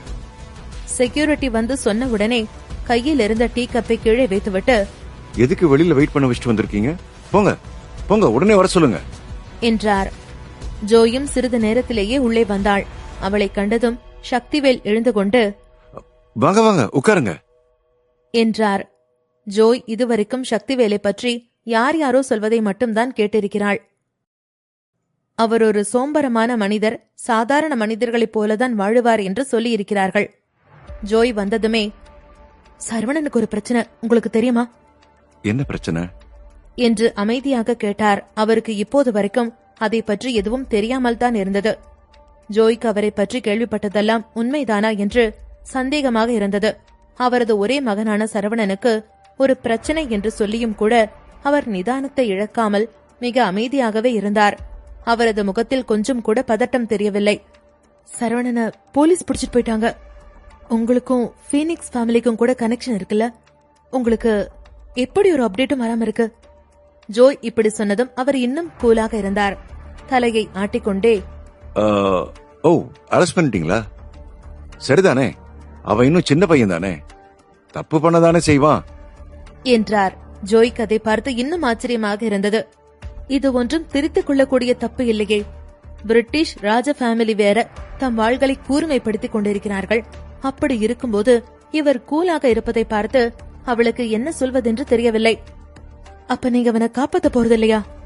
இல்ல, அவன் கொஞ்ச நாளைக்கு உள்ள இருக்கிறது தான் நல்லது என்று முடிவாக சொன்னார். ஜோய்க்கு சக்திவேல் எந்த அளவுக்கு பவர்ஃபுல்லான ஆள் என்று நன்றாகவே தெரியும், அதுவும் முக்கியமாக வெளிநாட்டில். ஆனால் இப்போது அவர் நடந்து கொள்ளும் விதத்தை பார்க்கும்போது அவர் 5 காசுக்கு பெருமதி இல்லாத ஒருத்தர் போலதான் தோன்றியது. அவருக்கு எந்த ஒரு சக்தியும் இல்லை, தைரியமும் இல்லை என்றுதான் நினைக்க தோன்றியது. எல்லோரும் பொய் சொல்லிவிட்டார்கள் போல என்று யோசித்தாள்.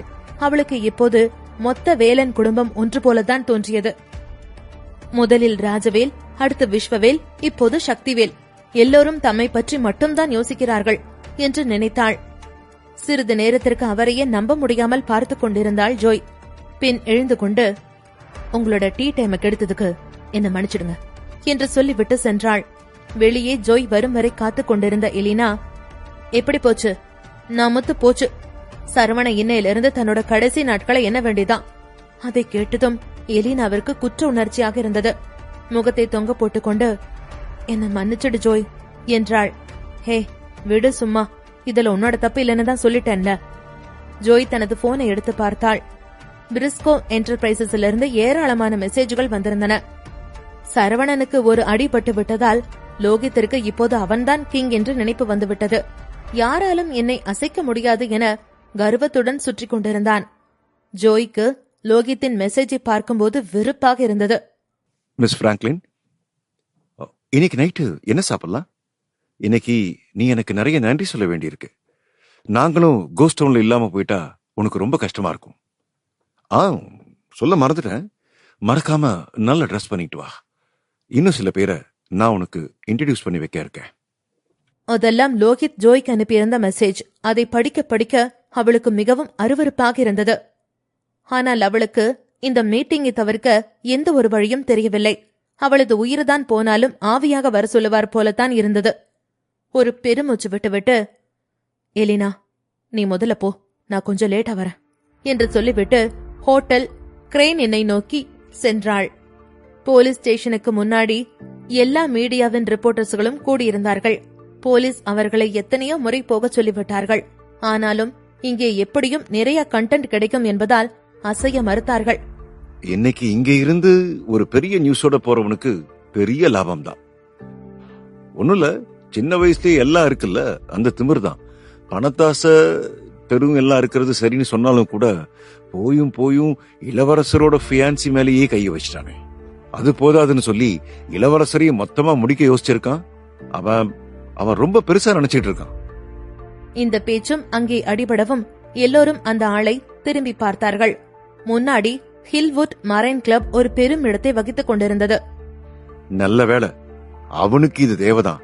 அவனுக்கு எவ்வளவு தைரியம் இருந்திருந்தா கோஸ்ட் டவுன்லயே கூட்டணி வச்சுக்கிட்டு இருந்திருப்பான். எல்லோரும் டைம் பாஸுக்கு ஒவ்வொன்று சொல்லிக் கொண்டிருந்தார்கள். அப்போது அங்கே ஒரு பெண் வந்தாள். ஆரம்பத்தில் யாரும் அவளை ஒரு பொருட்டாகவே கருதவில்லை. கூட்டத்திற்குள் இருந்த யாரோ அவள்தான் சரவணனின் காதலி என்று சொல்லவும் ஈ மொய்ப்பது போல எல்லோரும் அவளை சூழ்ந்து கொண்டார்கள். தாரிகா, உங்க பாய் ஃப்ரெண்டு பிரின்ஸ் சார்ல்ஸோட ஃபியான்சி கூட ஒன்னா இருந்தாருன்னு சொல்றாங்களே, இத பத்தி உங்களோட கருத்து என்ன? தாரிகா, நீங்க மிஸ்டர் சரவணனை டைவர்ஸ் பண்ண ரெடியா இருக்கீங்களா என அவளை நோக்கி கேள்வி கணைகளை தொடுத்தார்கள். அவள் அங்கே இருந்து எப்படியாவது தப்பித்து செல்ல பார்த்தாள். என்ன விடுங்க பிளீஸ் என்று சொல்லிவிட்டு கூட்டத்தை விலக்கிக் கொண்டு செல்ல பார்த்தாள். ஆனால் அதில் அவள் தள்ளப்பட்டு தரையில் விழுந்தாள். சரவணனை பற்றிய எந்த ஒரு செய்தியும் இல்லாமல் இருந்தவர்கள் தாரிகாவை வைத்து நியூஸ் எடுக்க நினைத்தார்கள். அவளோ எழுந்து கொள்ள ட்ரை செய்து கொண்டிருந்தாள். ஆனால் யாருமே அவளுக்கு உதவி செய்யவில்லை. அப்போது அவளை அதிகமாக கேலி செய்து கொண்டிருந்த ஒரு ரிப்போர்ட்டரின் கன்னத்தில் பளார் என்று ஒரு அறை விழுந்தது. எல்லோரும் அதிர்ச்சியுடன் திரும்பி பார்த்தார்கள். எவன்டா தாரிகாவை தள்ளி விட்டது?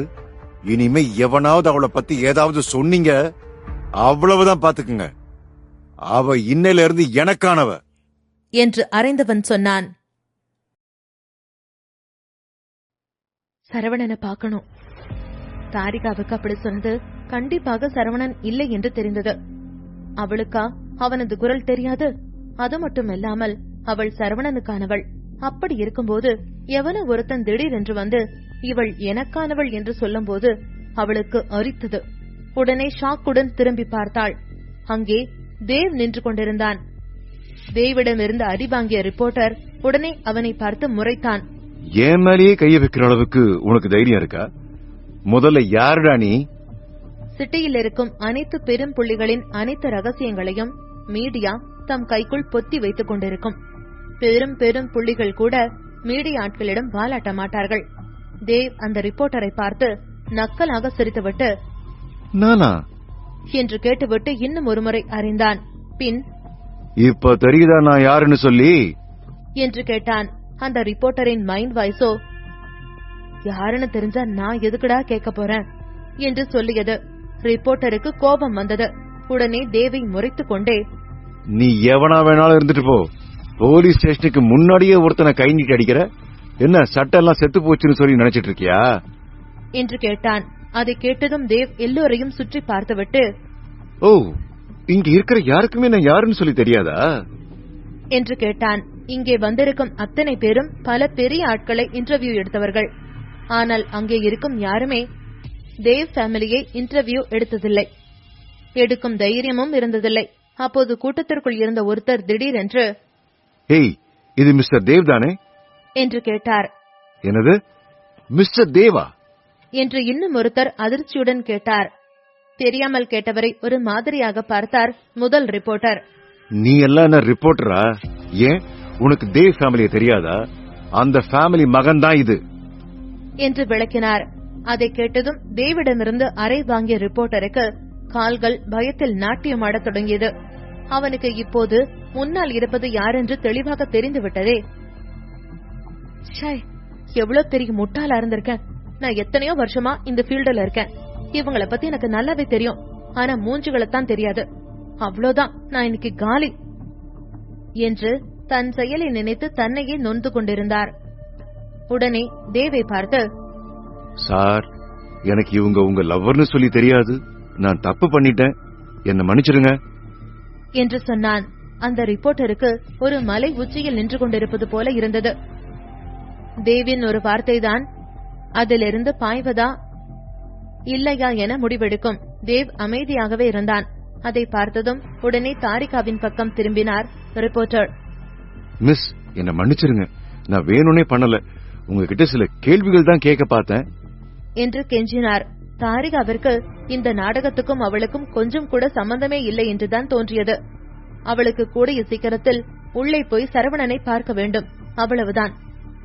நான் இப்ப போலாமா? கண்டிப்பா மேடம், தாராளமா போகலாம். உடனே பதில் சொன்னார் அந்த ரிப்போர்ட்டர்.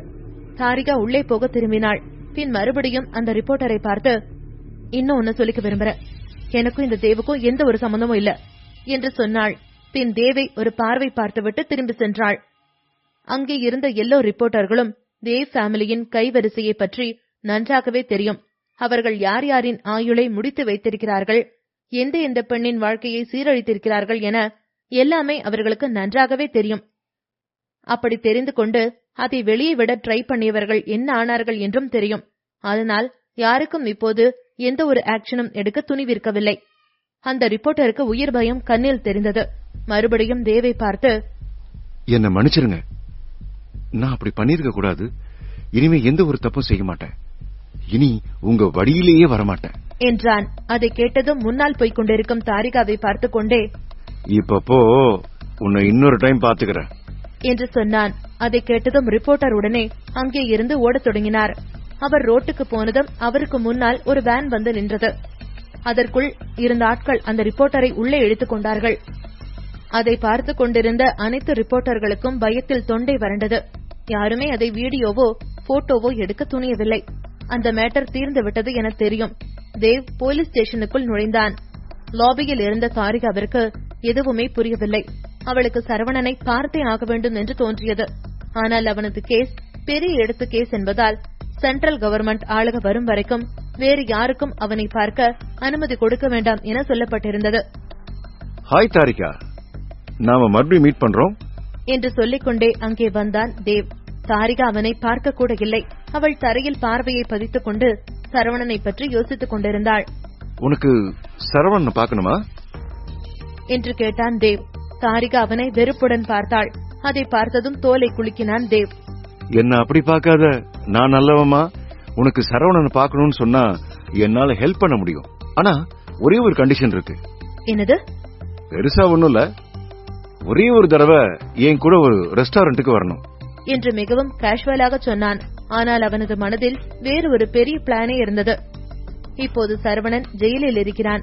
இனிமேல் அவனே நினைத்தாலும் கூட வெளியே வர முடியாது. ஜோர்ஜ் டவுன் ஆட்கள் வந்தால் அவனை கொன்று அவனது உடலை பிரிட்டிஷுக்கு அனுப்பி வைப்பார்கள். அவனது உடல்தான் மன்னிப்பு மனுவாக இருக்கும்.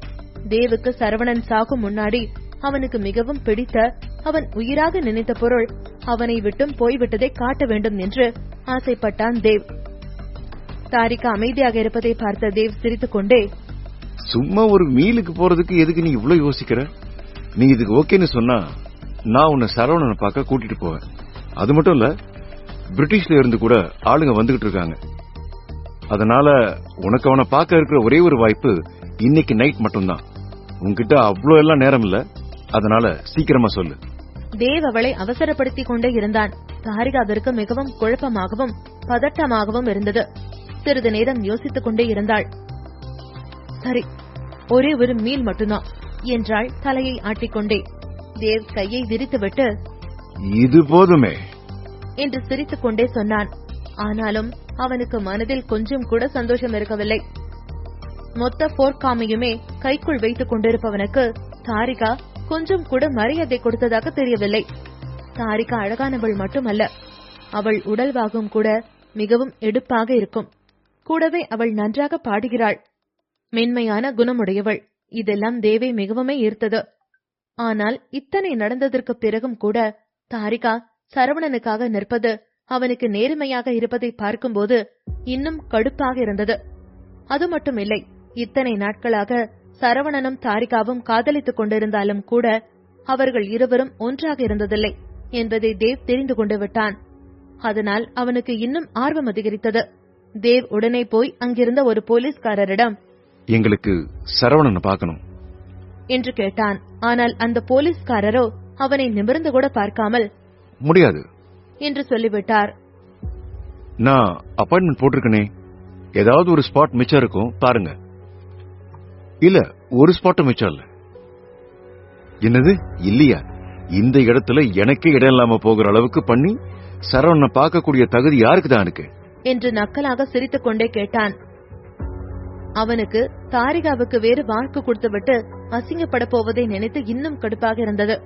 அப்போது, எனக்கு இருக்கு என்று யாரோ ஒருவன் சொல்லும் சத்தம் கேட்டது. லோகித் காலுக்கு மேல் கால் போட்டு உட்கார்ந்து கொண்டிருந்தான். அவனுக்கு முன்னால் உட்கார்ந்து கொண்டிருந்தாள் ஜோய். நான் சொன்னதை பத்தி யோசிச்சு பாத்தியா? இல்ல, பீனிக்ஸ் குடும்பத்தோட சொத்து பிரிப்பு பத்தி உங்ககிட்ட சொல்ல முடியாது. இங்க பாரு, இப்ப சரவணனும் இல்ல. நீ பிரிஸ்கோவை நம்பிதான் இனிமே இருக்கணும். நீ என்ன ஏதாவது மிராக்கல் நடக்கும்னு சொல்லி எதிர்பார்த்துட்டு இருக்கியா? அவளுக்கு மிராக்கிள் மேல் எந்த நம்பிக்கையும் இல்லை. ராயல் ஃபேமிலி எப்படியும் சரவணனை விடப்போவதில்லை என்று அவளுக்கு தெரியும். சரி, உங்களுக்கு என்னதான் வேணும்? இப்பதான் உன்னோட மூளை வேலை செய்ய ஸ்டார்ட் பண்ணி இருக்கு. இந்த உனக்கு நல்ல ஒரு ஃபிகர் இருக்குன்னு சொல்லி எனக்கு தெரியும். அதனால இந்த டிரெஸ் போட்டுக்கிட்டு வந்து எப்படி இருக்குன்னு எனக்கு காட்டு என்று சொல்லிவிட்டு ஒரு டிரெஸ்ஸை எடுத்து அவளை நோக்கி வீசினார். இன்னும் ஒரு அதிர்ச்சி. லோகித் வீசிய டிரெஸ் மிகவும் கவர்ச்சியானதாக இருந்தது. அவளுக்கு அதை பார்த்ததும் கோபம் பொத்துக்கொண்டு வந்தது. அவனை உப்புமா போட்டுவிடும் அளவிற்கு கோபம் வந்தது. அவளுக்கு அதற்கு மேலும் பொறுத்து கொண்டிருக்க முடியவில்லை. என்ன பண்றீங்க நீங்க என்று சத்தமாக கேட்டாள். சரவணனின் பிரச்சனைக்கு முன்னாடி லோகித் ஜோயிடம் மிகவும் தன்மையாகத்தான் நடந்து கொள்வார். அவளை கொஞ்சம் கூட பகைத்துக் கொள்ளக்கூடாது என்பது போலதான் இருப்பார். ஆனால் இப்போது அவளுக்கு போய் கம்ப்ளைண்ட் பண்ண சரவணன் இல்லை என்பதால் அவருக்கு துளிர் விட்டு போய்விட்டது. அவன் இருக்கும் வரை அமைதியாகத்தான் இருந்தார். ஏன் பார்த்தா தெரியலையா இந்த Dress கஸ்டம்? ஏன் பார்த்தா தெரியலையா இந்த Dress கஸ்டம் மேட் Dress, நல்ல குவாலிட்டியும் தான். உனக்கு நல்ல ஃபிகர் இருக்குன்னு சொன்னாங்க, அத கொஞ்சம் ரசிக்கணும்னு ஆசைப்படுறேன். தப்பா? இங்கேயே சேஞ்ச் பண்ணலாம், வெளியே எங்கேயும் போக வேண்டிய அவசியம் இல்ல என்று கொஞ்சம் கூட கூச்சமே இல்லாமல் பேசிக் கொண்டு போனார். அதை கேட்க கேட்க ஜோய்க்கு அருவருப்பாக இருந்தது. கூடவே அங்கே அவளை போக்கஸ் பண்ணி ஒரு கேமராவும் இருப்பதை பார்த்தாள். இருந்தாலும் ஒரு பெருமூச்சு விட்டுவிட்டு அந்த டிரெஸ்ஸை எடுத்துக்கொண்டு லோகித்துக்கு முன்னாடி போனாள். அதை பார்த்த லோகித்திற்கு பெரும் ஆனந்தமாக இருந்தது. முன்னாடி ஜோய் அவரை அடக்கி வைத்ததை நினைத்து அவருக்கு அவள் மேல் ஒரு பெரும் கோபம் இருந்தது. ஆனால் இப்போது எல்லாம் தலைகீழாக மாறிவிட்டது என்று நினைத்தார்.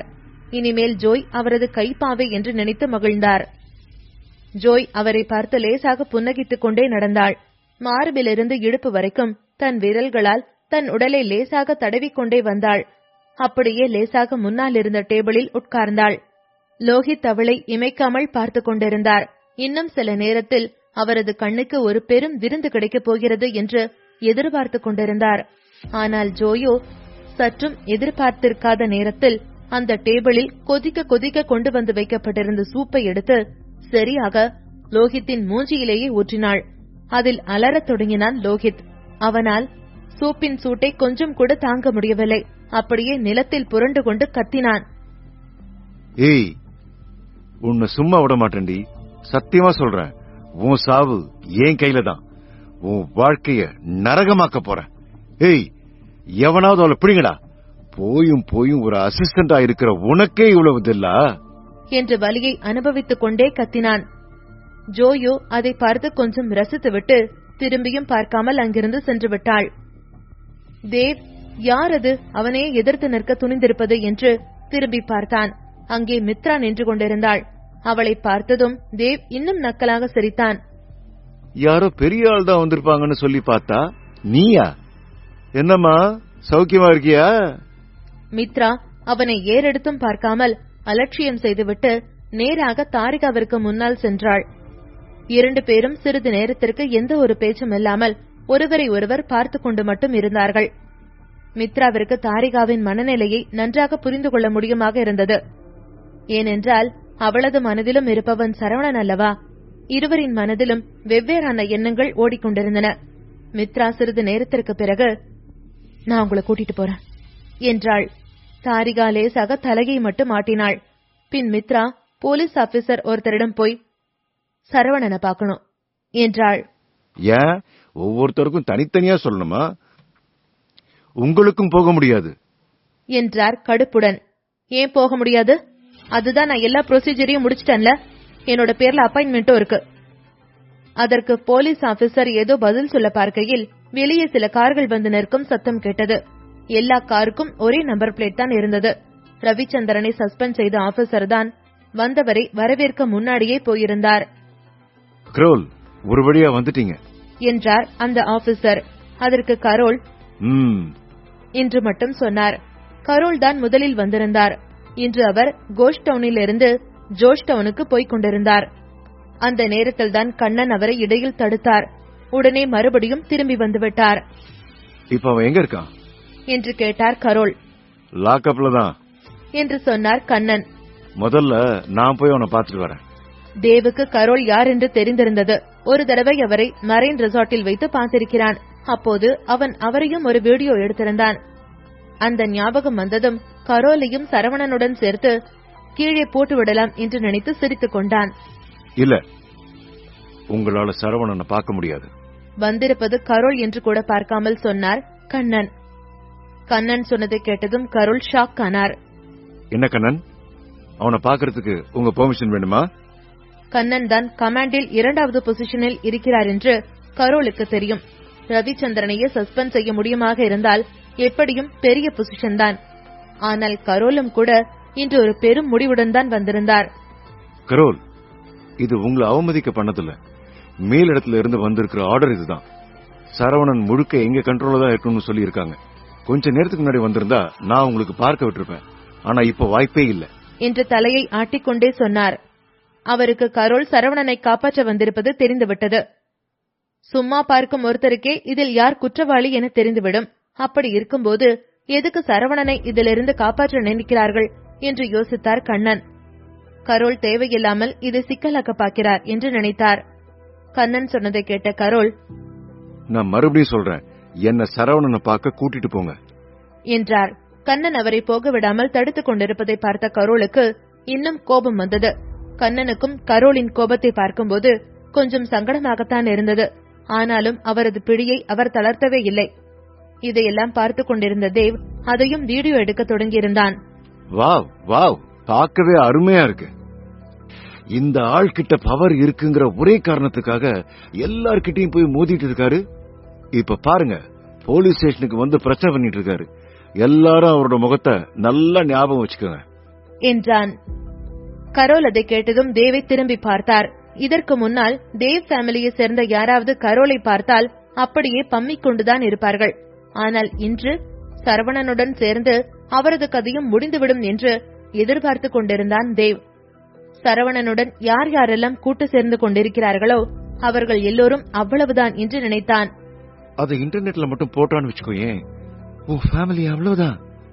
நீ என்கிட்ட மோத பாக்குற, ஒன்னு ஞாபகம் வச்சுக்கோ, நீயே உன்னோட சவக்குழியை தோண்டிக்கிற. கரோல் அவ்வளவு மிரட்டும் துணியில் சொன்னாலும் கூட தேவுக்கு சிரிப்பாகத்தான் இருந்தது. அது வரைக்கும் நீங்க நல்ல நிலைமையில இருக்கணும்னு நான் வேண்டிக்கிறேன் என்றான். சொல்லிவிட்டு கொஞ்சமும் லேட் பண்ணி கொண்டிருக்காமல் அப்போதே வீடியோவை போஸ்ட் செய்தான். கண்ணன், எனக்கு இப்ப உங்க கூட பேசிட்டு இருக்க நேரம் இல்ல. எனக்கு சரவணனை பார்க்கணும், அவ்வளவுதான் என்று உறுதியுடன் சொன்னான். ஆனால் அதை கேட்ட கண்ணனின் எக்ஸ்பிரஷன் இன்னும் மோசமாக மாறியது. ஒரு பெருமூச்சை விட்டுவிட்டு கரோலை இன்னும் முறைத்து பார்த்தார். டேய் கரோல், எதுக்குடா பைத்தியக்கார மாதிரி நடந்துக்கிற? அந்த சரவணன் உனக்கு என்ன மாமனா மச்சானா? நீ எதுக்கு அவனுக்காக இப்படி பிரச்சனை பண்ணிட்டு இருக்க? நமக்குள்ள இருக்கிற 20 வருஷ ஃப்ரெண்ட்ஷிப்புக்காக சொல்றேன். நீ இல்ல, அவனோட அப்பா வந்தாலும் அவனை பார்க்க முடியாது. யாராலையும் இன்னைக்கு அவனை இங்க இருந்து கூட்டிட்டு போக முடியாது, அவ்வளவுதான். கீழே முட்டாள், வயசாகி இருக்கே தவிர மூளை வளரல போலியே. புரிஞ்சுக்க, அவன் இனி அவ்வளவுதான், உன்னால எதுவும் பண்ண முடியாது. கண்ணன் கரோலை போட்டு திட்டுவதை பார்த்த தேவிற்கு சிரிப்பாக வந்தது. கரோலு, நீ பெரிய ஆள்தான்ல என்று நினைத்துக் கொண்டான் தேவ். கரோல் அவரது பொறுமையை இழந்து விட்டார்.